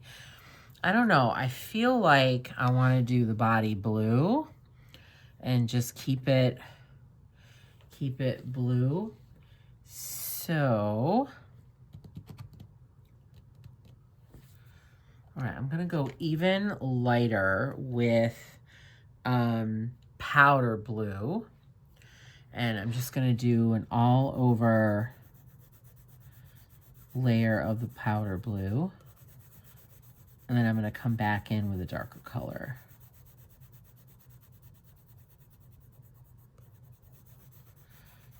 And you'll notice that I'm not choosing colors that necessarily go together. Like, I'm not saying that if I was coloring a dress or something that I would use these particular colors together. I don't know if I would, but this is whimsical, it's fun, it's different, it's interesting, it's very fantasy-like, so I feel like I can do different things with color than I would do normally.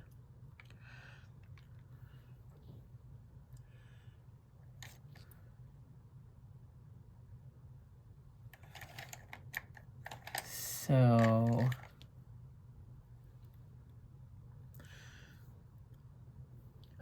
I am going to then come back in with Mediterranean blue and work on some of these scales.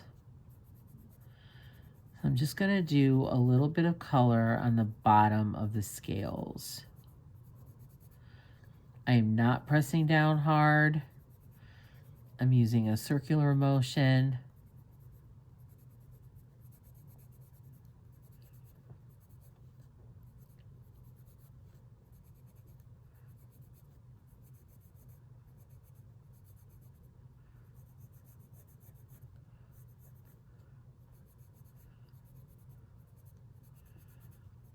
Going really lightly.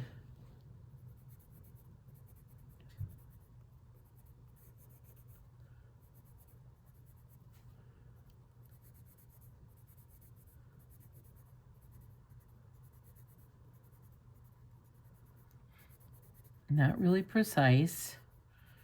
You could take your time with this. I'm just not. I just don't like the tedious coloring, so I try to get it as done as quickly as possible.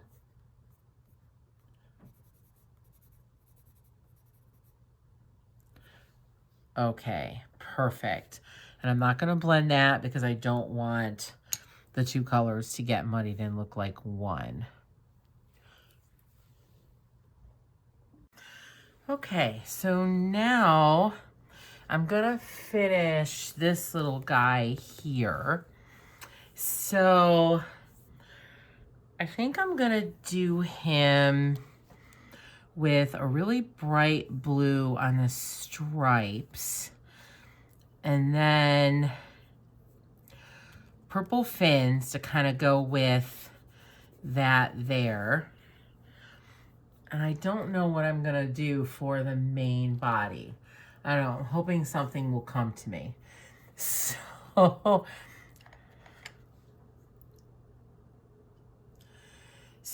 I'm gonna use ultramarine for the stripes.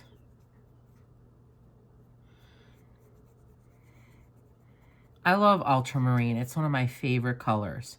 And what I'm doing is I'm pressing a little harder on opposite ends and then pressing lighter as I go up into the middle.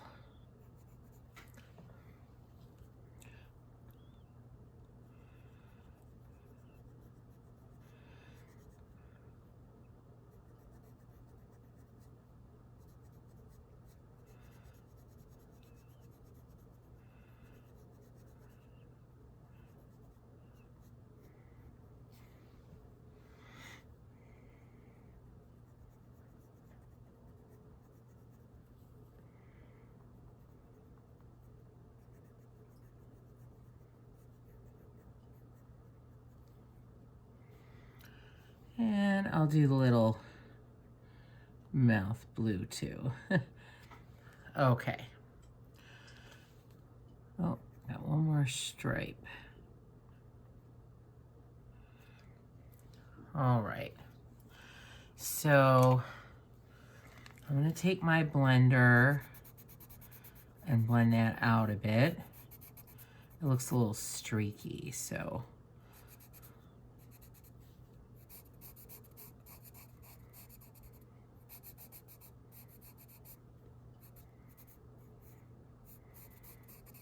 Okay, that's better.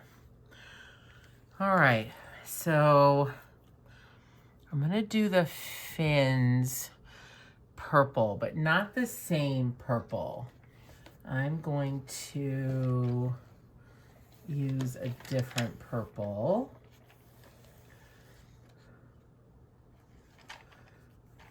All right. I'm just getting my purples. So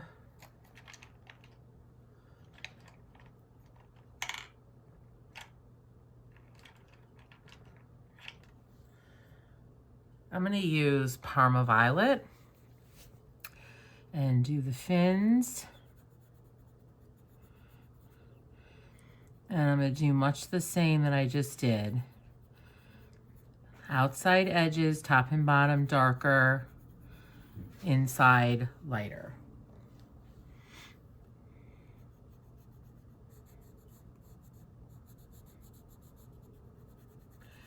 And of course, you can do that with different colors.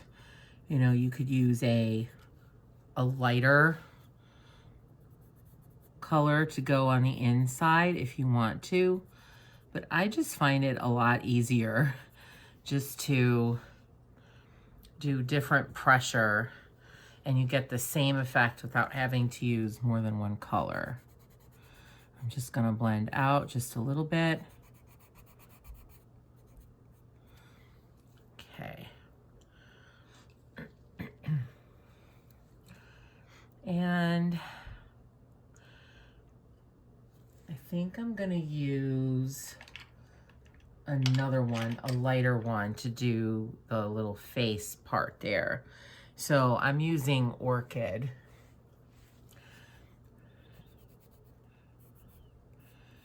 And I'm gonna do the same thing. I'm gonna go around the outside edges darker and then fill in a little bit lighter.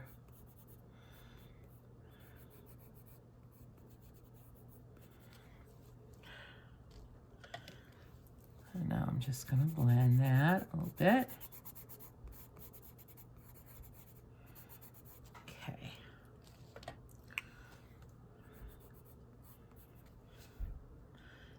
Yeah, I like that. Okay.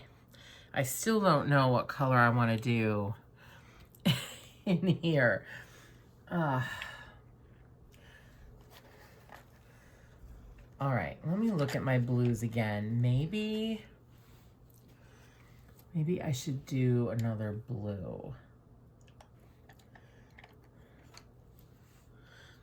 So I have these Koh-i-Noor True Tone, actually Tritone colored pencils.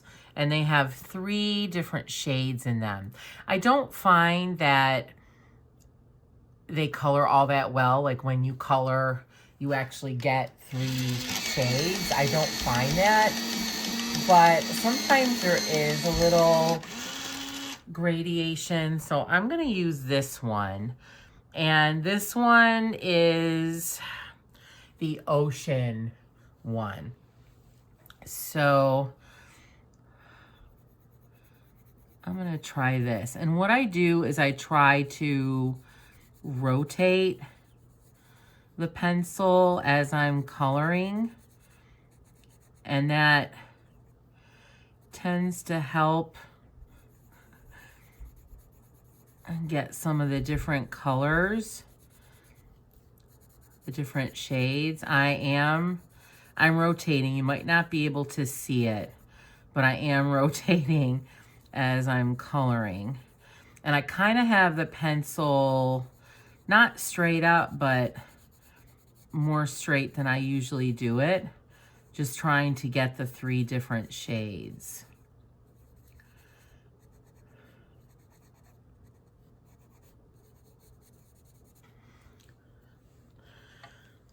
And now I'm going to blend that out. I want it to look nice and smooth because fish skin is smooth. Sometimes it's scaly, a little pebbly looking, but basically it's pretty smooth. So I want it to be smooth looking. The Koh-i-Noor pencils don't blend as well as the Prismacolor, but they work pretty decently. Okay. I don't know if that looks tritone, but it's okay. I'm happy with it. So now let's see. All right, now let's move on to this guy here. So this one I want to do, I think, very light blue with darker blue accents on the scales. So let's see how that works out. So I'm going to use cloud blue on the body. And I think I might use a different color on the face area here. I'm still deciding.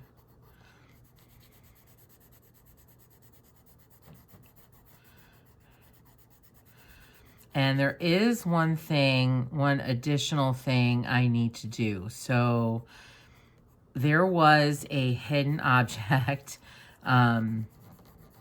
here on top of this fish's body, and I whited that out. So I need to draw the scales back in. So I'm gonna do that really quick. I have just a gel pen, a black gel pen. It's a Lottie-Dottie, but it could be any one that you like to use. And I'm just gonna go ahead and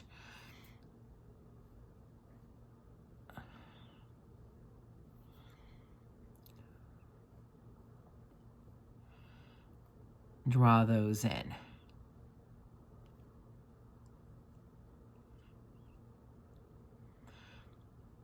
And I just added some more lines to define part of that fin, which got a little bit covered too.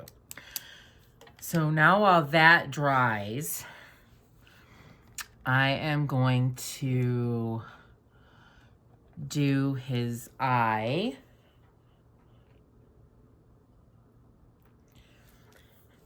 In gel pen. So I am using a metallic blue.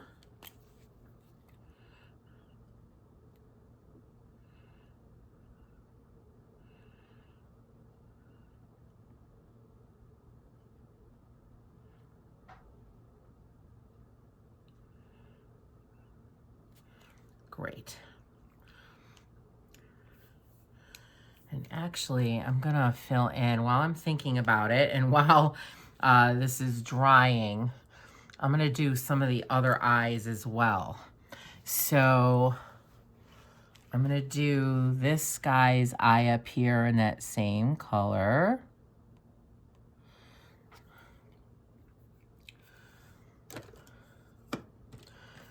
All right, I have a lighter one. This is a glaze, and this is a very light blue. I'm gonna do the kitefish's eyes with this one.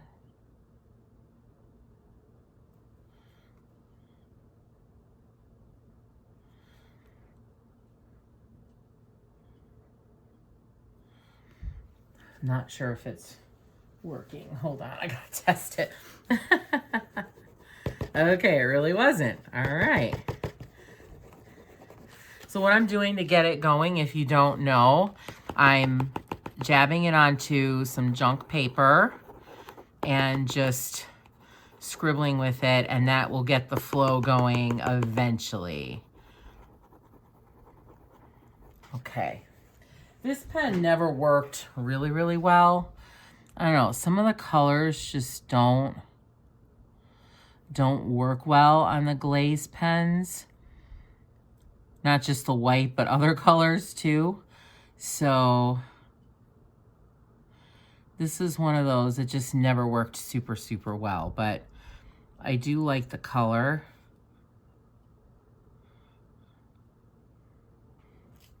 And being the glaze pen, it'll give a little raised appearance. Oh, I think I did that one the other color. Okay. All right.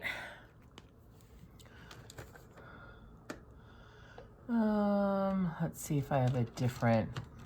All right, here's a different shade. This is just a generic pencil or gel pen, excuse me. So I'm gonna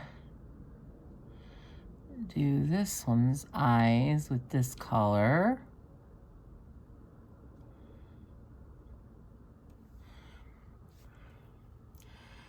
And this one's too.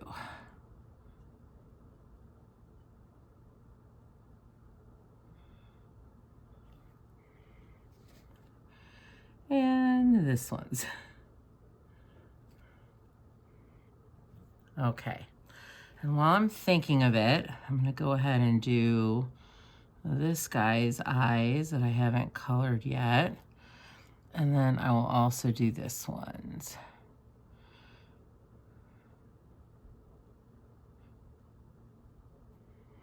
Okay, I think I have all the eyes colored now. Perfect. All right.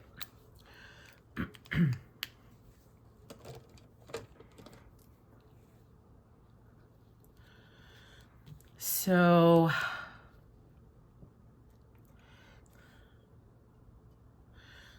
I'm going to use powder blue on this face here.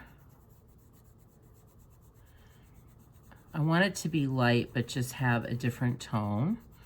And this is more bluey than the cloud blue. Cloud blue is a little bit more on the grayer side, so that's why I like, it'll make a nice little contrast and still be light. All right, I'm just going over this with several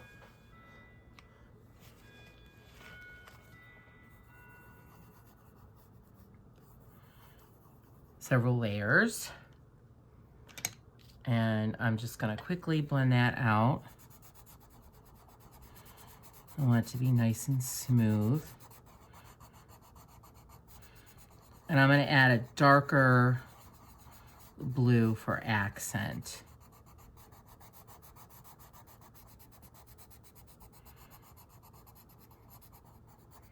Okay, so I'm gonna use Mediterranean blue. It's darker than this, but not too dark. So I'm just going over all of the marks that were already here.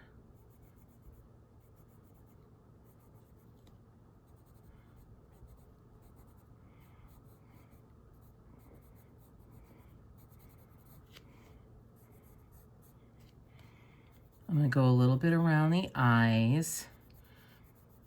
I think when you color around the eyes, it gives a little appearance of depth and like they're a little bit sunken. I think it just adds to the realism. Okay. And then I'm just gonna go a little bit beyond these here and just add a little more dash of color right around there. Again, to give it a little more depth. Okay. All right, I am guessing the gel pen is dry. Yep. All right, so I can color over that now and finish the rest of that, the body. Okay. And now that I'm thinking of it, I think I'm gonna use the Mediterranean and do the fin here. Since I already used that color, I know it's in the fish already, so I am coloring the darker parts first, so all the little areas that are already drawn in, darkened, all the lines. So I'm doing that kind of dark.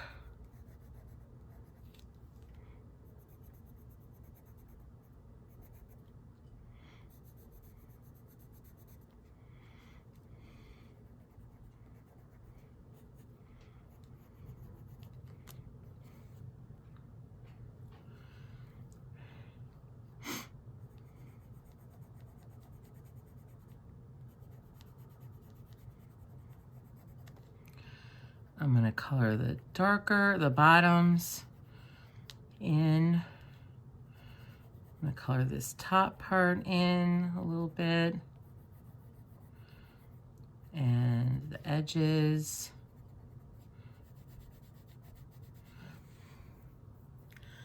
And then I think I'm gonna fill back in with that powder blue that I used on the face. That's that in the middle, in between the electric blue. And as you can see, I'm kind of coloring right over the electric blue. I think it's okay if they blend a little bit because this is on an animal, so it's okay if they blend. It's part of his or her skin. I think it helps it to look more realistic that way. All right. Yeah, I kind of like that. Okay. Now I want to use a nice darker blue for the scales to kind of highlight them. And I'm going to do Copenhagen blue. So I'm just going to be coloring around where the scales are. Just kind of adding some color in. I'm not pressing hard. I don't want to fill it in. I don't want to get rid of the cloud blue. I just want to add some definition. I'm using short little strokes, just going over the lines. I would say like light pressure. I'm not pressing hard. I want this blue to show up, but again, I don't want it to cover up the cloud blue.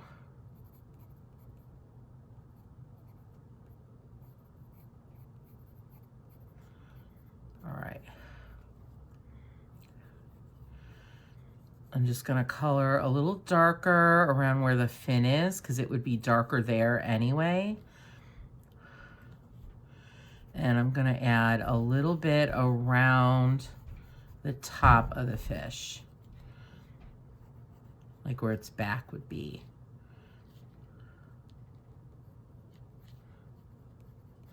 Ooh, I like that. I do like that. And then I think I want a little more definition around where his face is. So I'm just gonna add a little bit of, again, this Copenhagen around there. And then I'm gonna blend it out a little bit. I did it a little dark, so, oh yeah, that looks better. Ooh, I like that.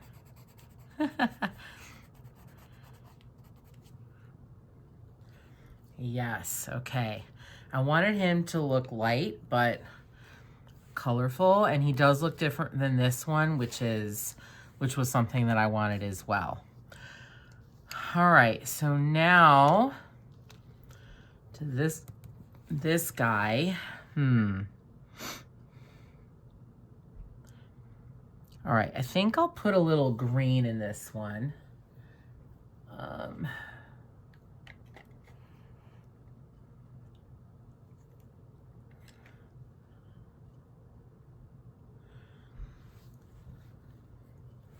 All right, I'm gonna use jade up here on the top and around the little stripes. So basically, this one's gonna be jade green. So first I'm gonna do an all over color. I'm gonna leave this little part of his head there. I'm gonna do that a different color. I just don't know what it is yet.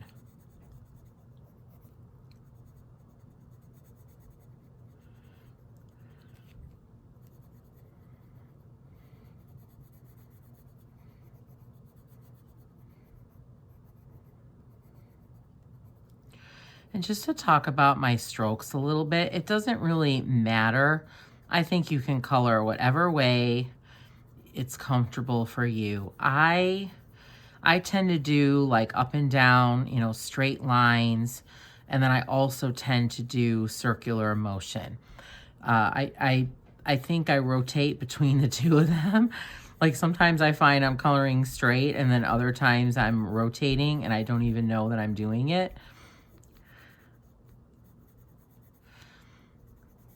I feel like personally, when you rotate your stroke, when you're not just doing it the same all the time, like up and down or even circular, you get more, I think you get more of a nicer finish. You get a cleaner finish. You get more, I don't know. I think you just get less stroke pencil lines, I think. Sometimes I'll do straight and then I'll go over it, like to do a second layer with circular motion. It just depends.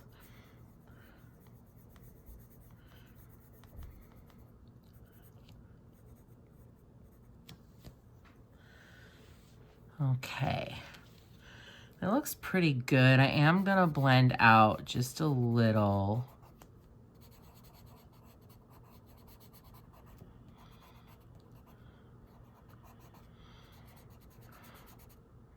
Ooh, I forgot to do those little areas there. Okay.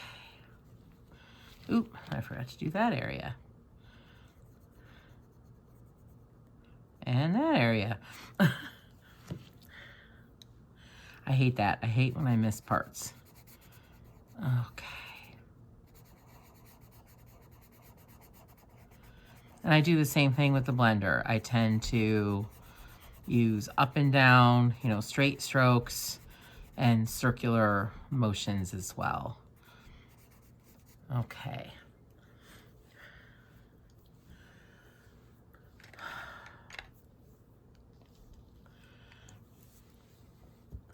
All right, fins. Maybe fins and face.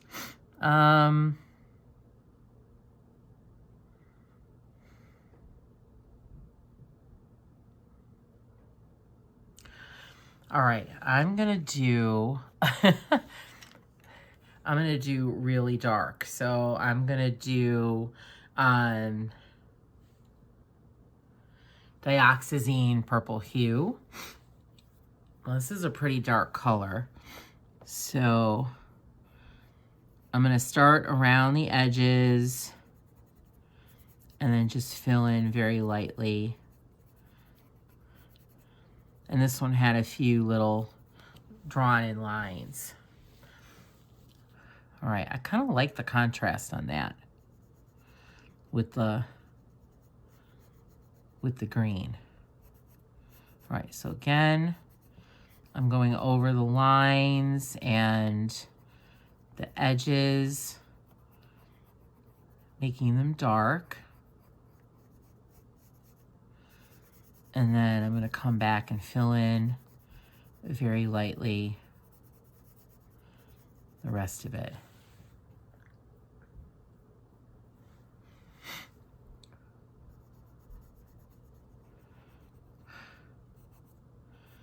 Oh, I'm so excited to be almost done with this one.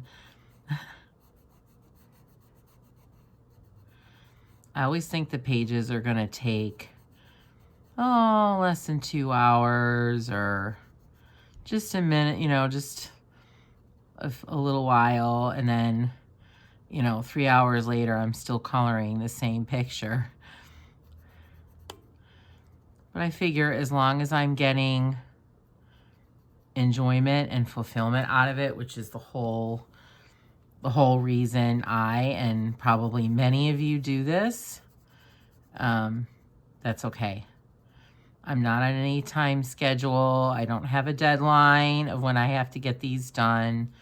It's all me, and I can decide how fast or slow I want to do my art. And I don't know, it's really It's really relaxing, and it's very, it makes me feel powerful, because so much of my other life tasks, things that I do in life, now I'm blending, are decided for me by other people or circumstances. And I'm on a deadline or a timeline. And this is just so great that I can do whatever I want. I don't have to please anybody. I don't have to answer to anybody. And it's a really nice feeling. I will say I have a little bit of a deadline, I think, because I do make videos, but, you know, I still feel like, you know, my videos will come out when they come out, and and I don't think anybody gets upset at me about that. And, you know, I think it's better to have quality than quantity or fast. So, yeah, I just like taking my time and letting the pages evolve, and it just, I get a lot of pleasure from it. And at the end, when I can look back and say, wow, I really like this page, it's so satisfying. It makes all that time worthwhile. So I just added some white in. It helps blend a little bit, and it helps to kind of lighten up. It's not showing white too much here, but that's okay. I'm okay with the fins not looking as multicolored. I think they actually look pretty good. So now I have to decide what color I want the stripes to be. Oh boy. All these decisions you have to make when coloring.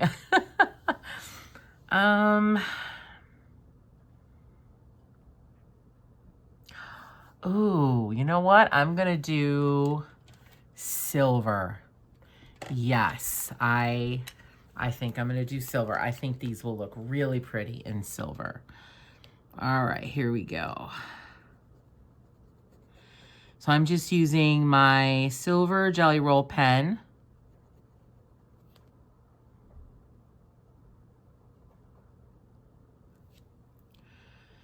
And I'm coloring the stripes.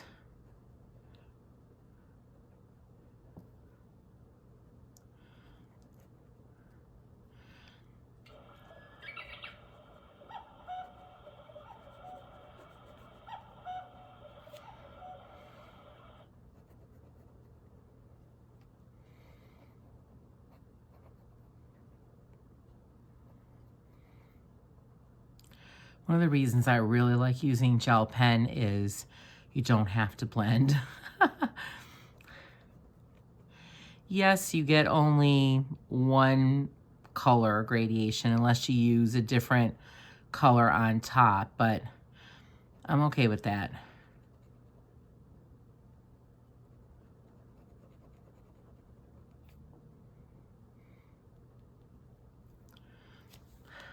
All right.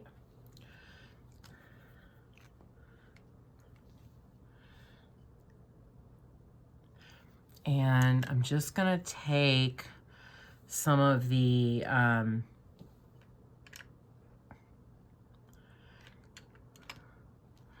dioxazine purple hue again, and just very lightly go over some of these little kind of pleats here, just very lightly. Okay. All right, that one is done. Great. Okay, I think he looks interesting. All right, and now there is one more fish left, and then we can get to the cat. So,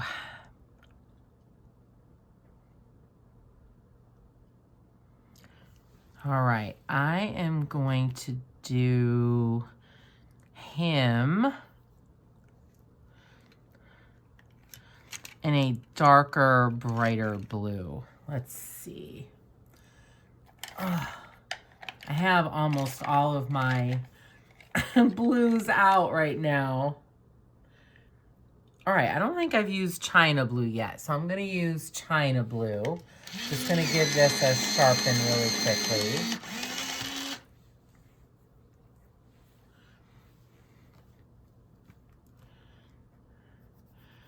All right, I'm gonna color all the stripes in this color.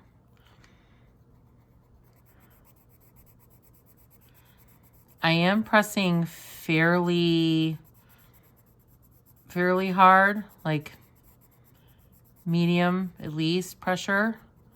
I want these to be nice and dark and saturated.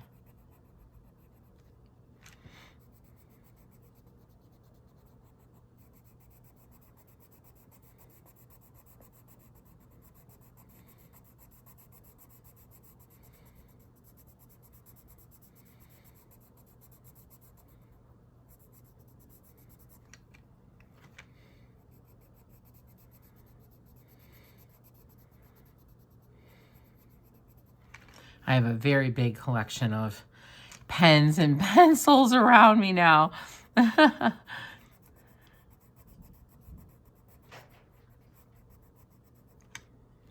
Okay. All right, great. And I'm just gonna give those a little blend.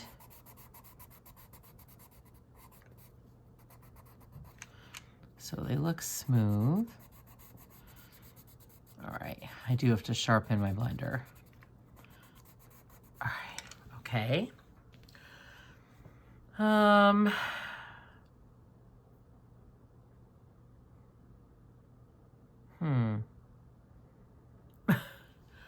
right, how about, let's go back to the aquamarine and I'll do these little circle-y ones in the aquamarine. Again, I am using medium to hard pressure. I want to get these nice and saturated. I want them to be dark and colorful and nice and opaque.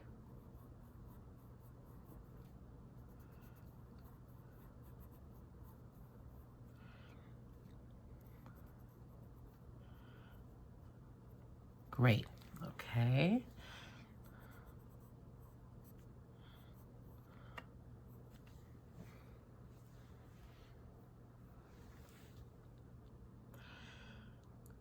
All right. The centers, I'm gonna do green. So I'm using a Jelly Roll Metallic. It's a lighter green. They do have a darker green, but this one's, well, actually this one's not too light, but they do have a darker green too. It's even darker than this one, but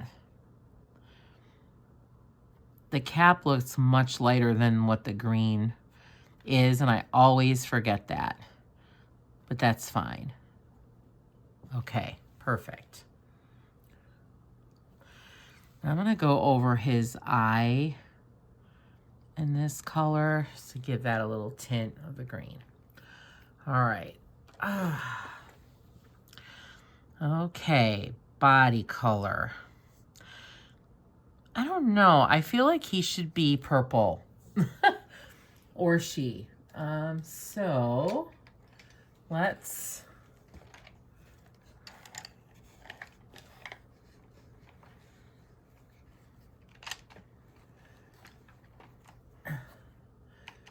All right, and I am going to use lavender for this. So we're going to have a nice lavender body. So I'm coloring lightly. I'm using light pressure with this.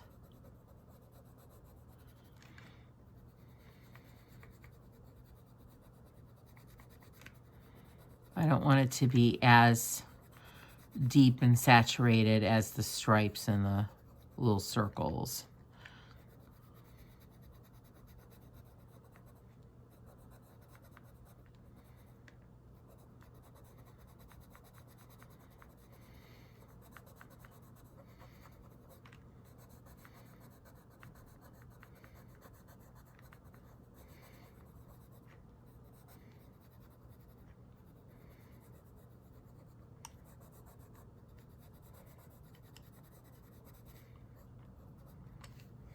Okay.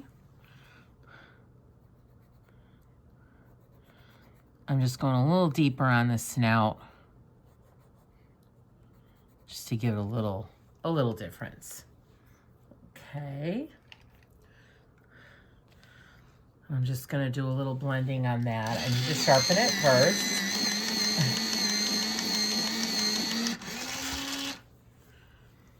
Okay. Yeah, and when you blend, you deepen it up anyway, so you need to remember, if you're going to blend, you need to go lightly if you still want it to be relatively light and not really deep in shade, because that blending darkens it up. Ooh, I like that. All right.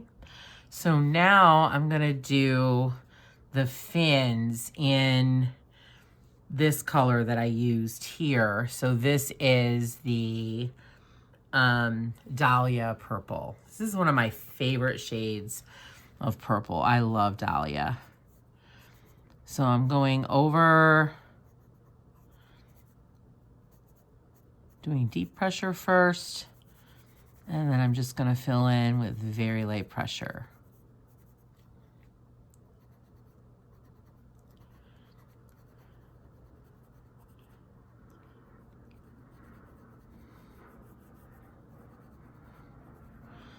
I'm not going to blend that because I don't want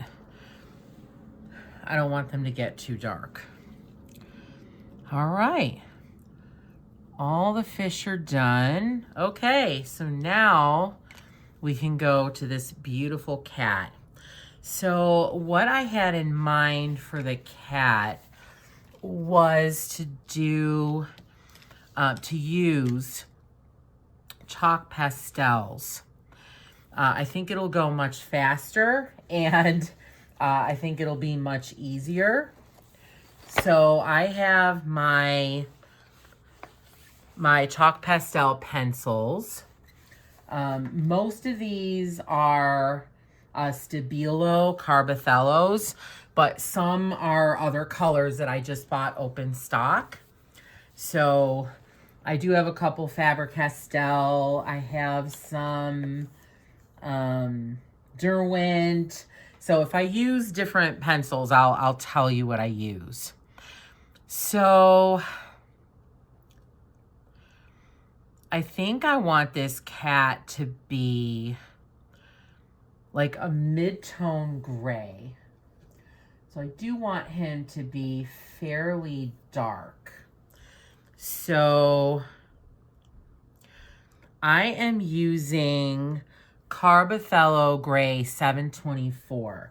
So it's a medium gray. And with chalk pastel pencils, you do want to use a different pencil sharpener from your wax and oil-based pencils. So you want to always keep a pencil sharpener exclusively for your chalk pastels.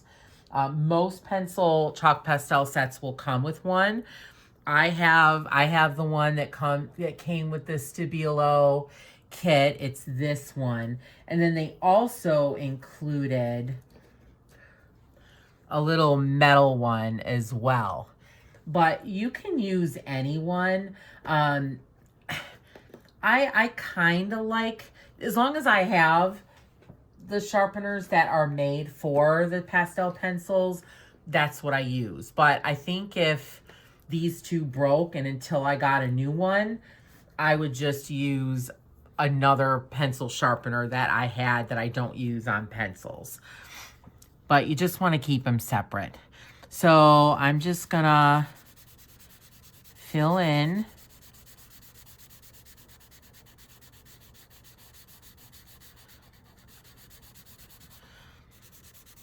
I just love these.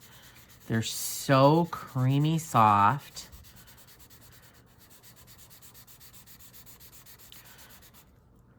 And if you're concerned about the dust, these are really good quality, and I don't think these are super dusty.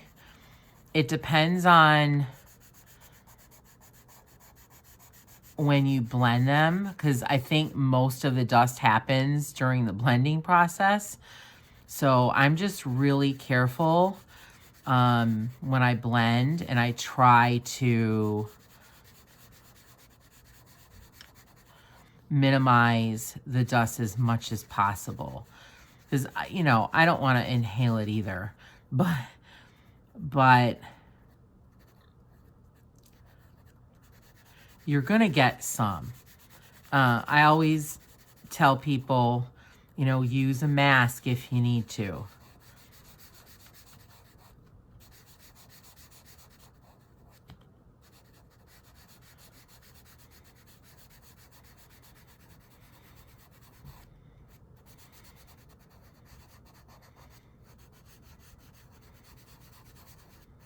Because that will protect you. And always remember that once you blend, once you start mushing the chalk into the paper, because that's what you want to do, you want to get the chalk particles into the paper. Once that process happens, it will lighten up. So this looks really dark, but it's not going to be this dark once I blend. So I use makeup. I use eyeshadow applicators, and these I get from Amazon. You can get like packs of whatever you want, 100, 200, 300, and they're really cheap. I think I got a pack of 300 for like $5, maybe not even that much. So, and these I find are pretty strong and they last a long time. Some of them you have to experiment with, because some of them are really not that good and they will break down really fast. So now I'm just blending the pencil in, and I press down, and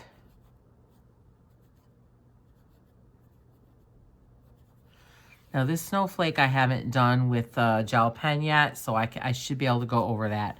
So I just went over the whole thing. I can't get in between all the little spaces. So I just keep my applicator flat down, and you see there's little lines of the chalk. I just go over them and I just press down.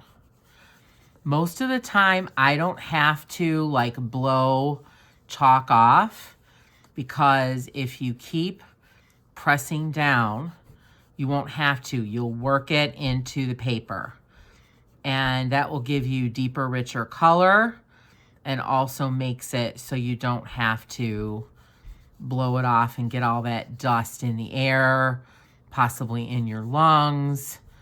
It helps. I very rarely have to blow off any chalk, because I just keep going over it. I press it down. I keep the applicator flat to the paper, and it really helps. All right. So now I have the base down. So now I'm going to go in the mouth area here with my gel pen. So this is just my black gel pen. I'm just filling in his little mouth. I want that to show. I want the mouth to be clear. And then once I finish coloring the cat, I'm going to go over all his whiskers with white. We'll see if that works. I may not do that on camera because I'm a little afraid it's not going to work. All right, so I just realized there are some areas of the cat I missed. So I'm going to come in and do these gray. At first I wasn't sure if this part here that I'm coloring was clouds or cat, but I'm making a cat, so I'm not sure if it was meant to be clouds or cat, but for me, it's cat.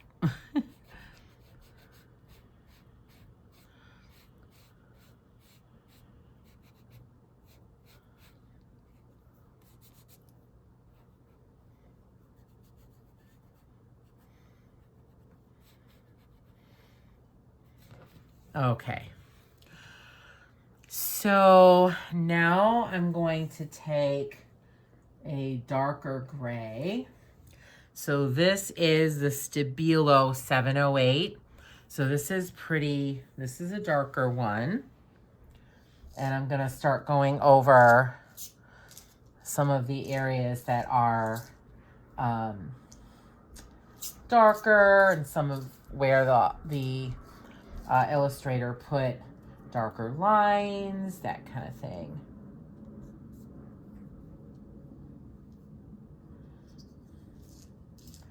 All right, I'm sharpening my pencil. Just give me a second. Oh, it keeps breaking. So I have to keep sharpening it. Oh, I hate that. I hate when pencils break.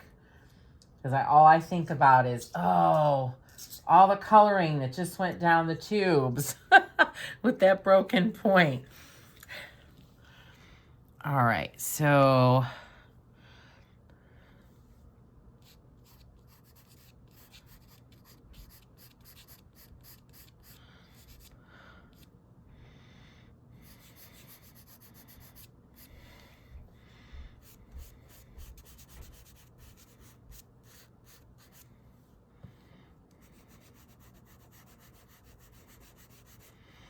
I am just very lightly going over these areas.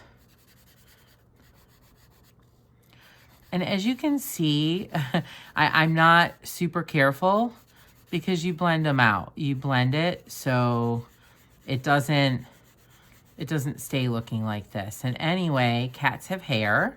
So if it's a little streaky, that's not a bad thing because it'll just help to show the hairs.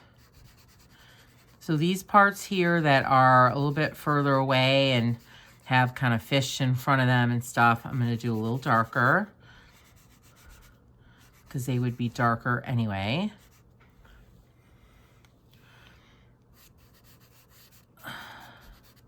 Now some of the darker areas I can't really see too much anymore because I did the base gray, but that's okay. It does not have to be the same.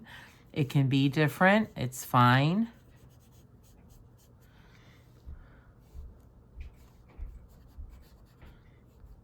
And now I'm just blending.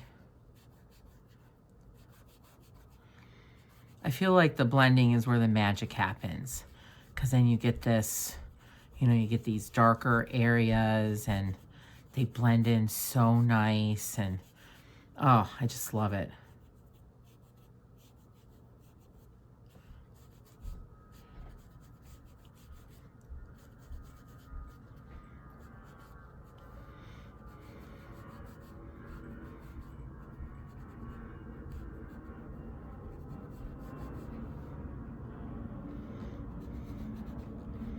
I'm thinking now I probably shouldn't have done the snowflakes so early on, but I kind of wanted to see how they would work, how they would look, so I can go over them. I'm not that upset about it, but I do kind of wish I had I had waited, but that's okay.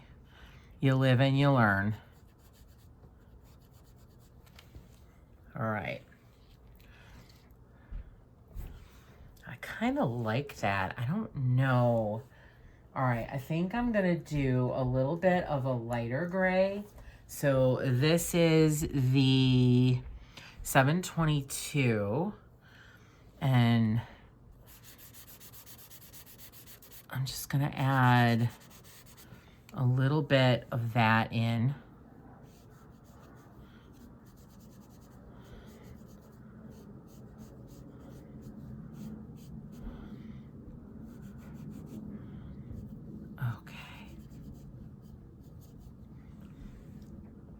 Ooh, I kind of like him. I don't know. I don't think I'm going to do much more with the fur. I expected to do more colors, but I don't think I'm gonna. So these little tufts of fur, I'm gonna do white. I don't know. I just think they will look really, really pretty white. So I'm just drawing them in, and I'm not going to blend them because it's white. And if I blend, it'll pick up the gray and stuff. So I'm just gonna leave that. Now for the inside of the ear. I tend to always do the insides of cat's ears pink. I don't know why. They're not really pink, but that's how I do them. So I am using, this is a Derwent pastel, and this is the coral color. The number is 190. So I'm just coloring this in very lightly. I'm going to blend that.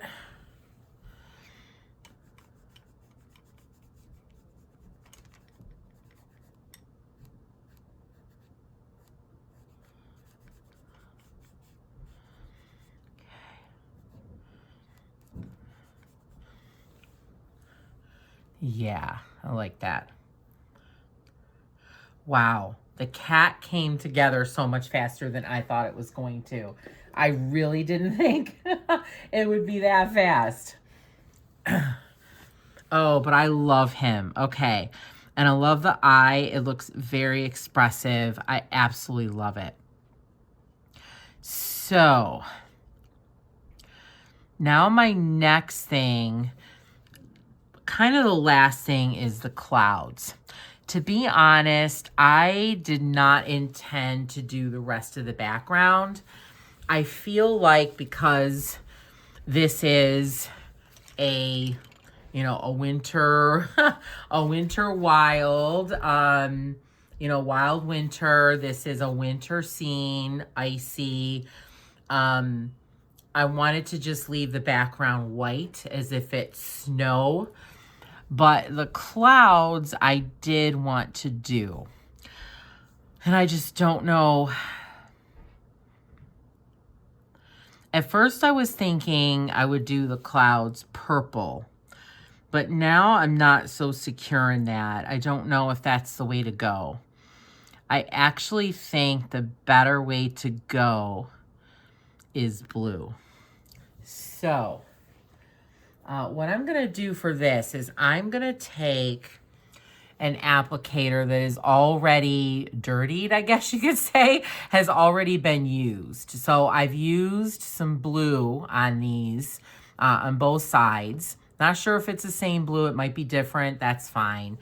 And I'm going to just add some blue on the clouds where the lines are. I don't want to color them in fully. I just want to add a little hint of blue. Now, you could do these different than I'm doing.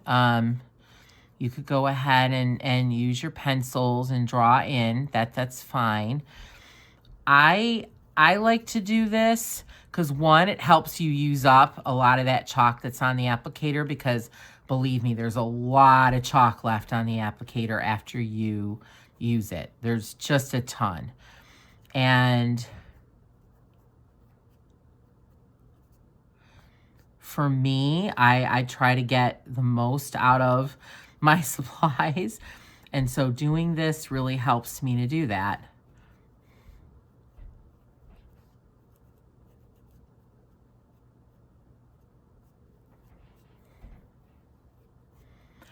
And if I don't think it's dark enough, I can always go in and add some pencil.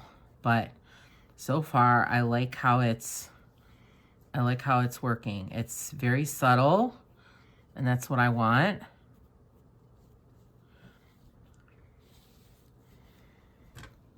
Okay. I'm just going back over some of these areas where I think it can be a little darker. Ooh, I like it. Yeah, that worked.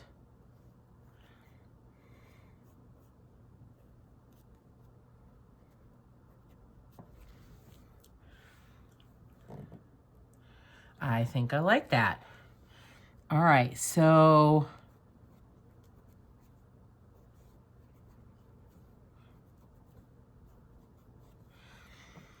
what I'm gonna do now is I'm gonna stop and I am going to go over all my snowflakes with my glitter pen again, because I got, like, especially on the ones near the cat, I got chalk on them. So I'm gonna erase as best I can, and then I'm gonna go over that, back over that with the glitter pen. And then I'm also going to try to do the whiskers in white. So when I come back, I will have that done, because I think that will take way too long and be way too boring for you to sit here and watch through that. So I will be back in just a minute with those two things completed.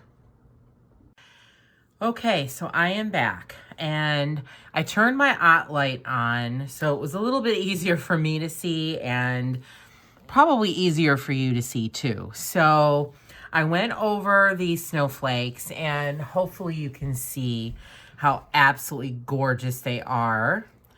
And they are really glittering nicely. I'm really excited about those. And I did go over the whiskers with white. I wound up using my white Ahoo. That seemed to work the best. They're not perfect. They're not totally white and crisp. And I'm going to work on them. I'm going to let that dry a little bit more and maybe come back with another white gel pen at some point. But right now, I'm just going to leave it because I just don't want it to mess up. I don't want to mess it up because right now, I love the page. So the last thing I'm going to do is I'm going to take a gray and I'm going to use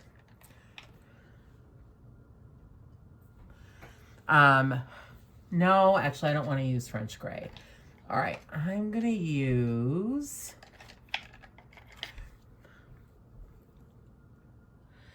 I'm going to use 70% warm gray. And I'm going to add shadows where objects meet objects. I'm not going to do like against the sky, so I'm not going to give this area here a shadow because it's snowy out and there's not going to be any sun, so there aren't any shadows with the objects against the sky. But there are shadows where objects hit objects. So like right here. So this fin, I'm going to add a little bit of a shadow over and under it. And then I'm going to add a little bit next to the cat ear, where the cat ear meets the fish. And I'm going to do a little bit here. So this fish, I'm just going to do a little bit. So I'm not fancy. I do not know shadow theory or light theory or anything like that. I just do what I think looks good. So usually I do shadows like on the right side. If something is vertical, I'll just do on the right side. Sometimes if it's an object like this, like a fish or something, I'll do all the way around it just to kind of highlight it. So I did all around this fish. So now I'm going to do here where this fish is encountering the cat here. I go very, very lightly. I want it to be subtle. Like I want it to be seen, but subtle. And so I'm doing basically all the way around this fish. Now this fish flag here, I'm just going to do the right and the bottom. And then I'm going to do that part. I'm going to do the top of where the fin here. And then I'm going to do the bottom of where this fin meets it. And then I'm going to go all the way around as well. Very, very lightly. Like you can barely see it. And that's what I want. I don't want it to be too noticeable. So this one, I kind of darkened it already, but I'm just going to darken it a little bit around there. I don't need to do that. So I'm going to do these little fins on the kites. Just going to do underneath. So I'm going to do these fins here on this fish. And I'm going to do the right side of it as well. And around this part where it hits it. And then here,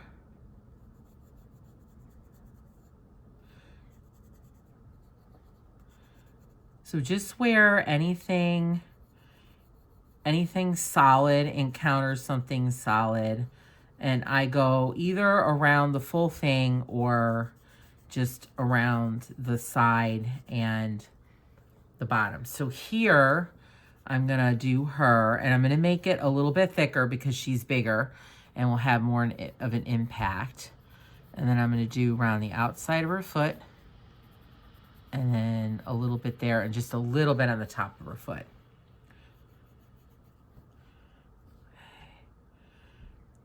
And then I'm going to do right there, and a little bit right there where that wave is. And then here's where these two fins meet. Okay, and here where that one meets. Like I said, I'm not scientific at all. I just do what I think works. So now I'm going to do around her arm and body, because that's where she meets the fish. So again, I'm going to do a little bit under these little fins on the fish kite. It just gives a little bit of realism. That's what I'm going for. Just a little bit of realism. I'm not trying to be perfect. Like I said, I could probably go and learn, light theory and, how to make shadows properly, but I'm okay with doing it this way. I think it adds dimension without me having to do all that extra work and prep. And you can use whatever shade of gray you want. All right, Finn is going to join us. Hello.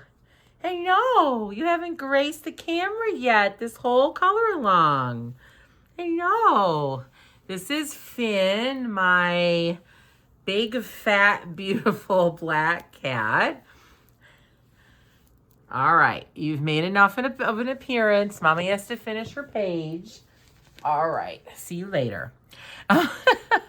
I'm so surprised he hasn't shown up before now.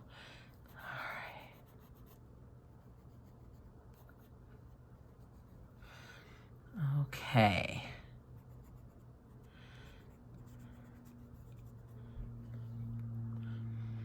I think, and I'm not gonna do around the snowflakes. I think that's just too much, and I don't think you would necessarily get shadow around snowflakes. So I'm not gonna do that. So just gonna make sure I have everything.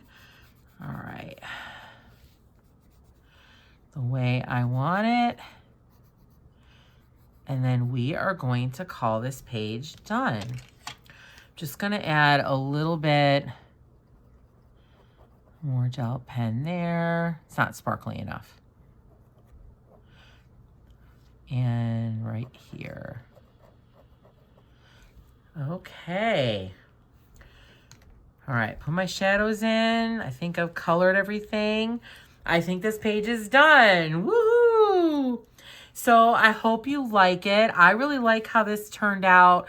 It looks wintry, frosty, but it looks really fun and whimsical at the same time.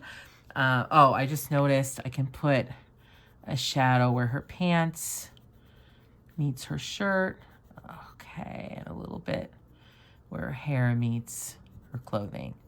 Okay, there we go. Now we're done. I hope you enjoyed this color along.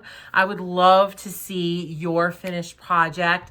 I'm not sure if you can upload it to the community tab on YouTube, but I do have a Facebook group and you can join that and post it there. And if you have an Instagram and you post it there, if I don't follow you, I don't know if you can tag. I'm not that familiar with Instagram, but if you can, like, tag me or select me so I can see it, I will definitely add you to my Instagram friends. I will follow you, and I would love to see your finished creation of this. But I had a blast coloring this page. I think it came out really lovely.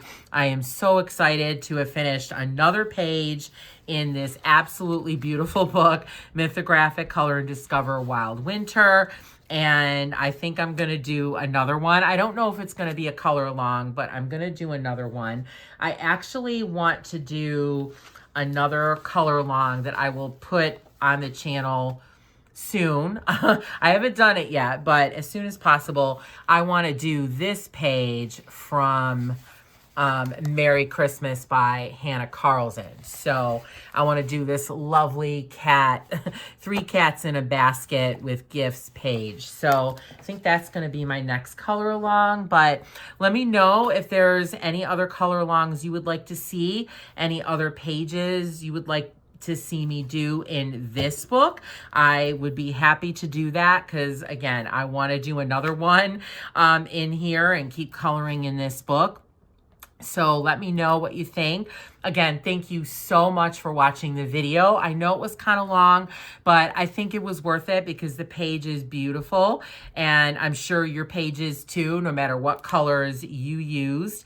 And again, I would just like to say, I hope you will like, comment, and subscribe. I am getting, by the day, closer to 1,000 subscribers, and I'm really trying to hit that as soon as possible. So every subscription helps, and I really appreciate you. And again, I hope you have a fabulous day, a fabulous week, month, year. We are getting very close to 2026 now, and for me, I'm really excited about the new year. I got a new job, so there's going to be lots of new challenges and things for me to discover and explore in my new job. And I'm so excited for that, and so excited for what fun possibilities there will be with coloring and all of my art pursuits. And I wish that for you too. I hope you will have an absolutely fabulous new year, a fabulous start to 2026, and I will see you soon in the next video. Thank you so much. Have a great one and a very crafty one.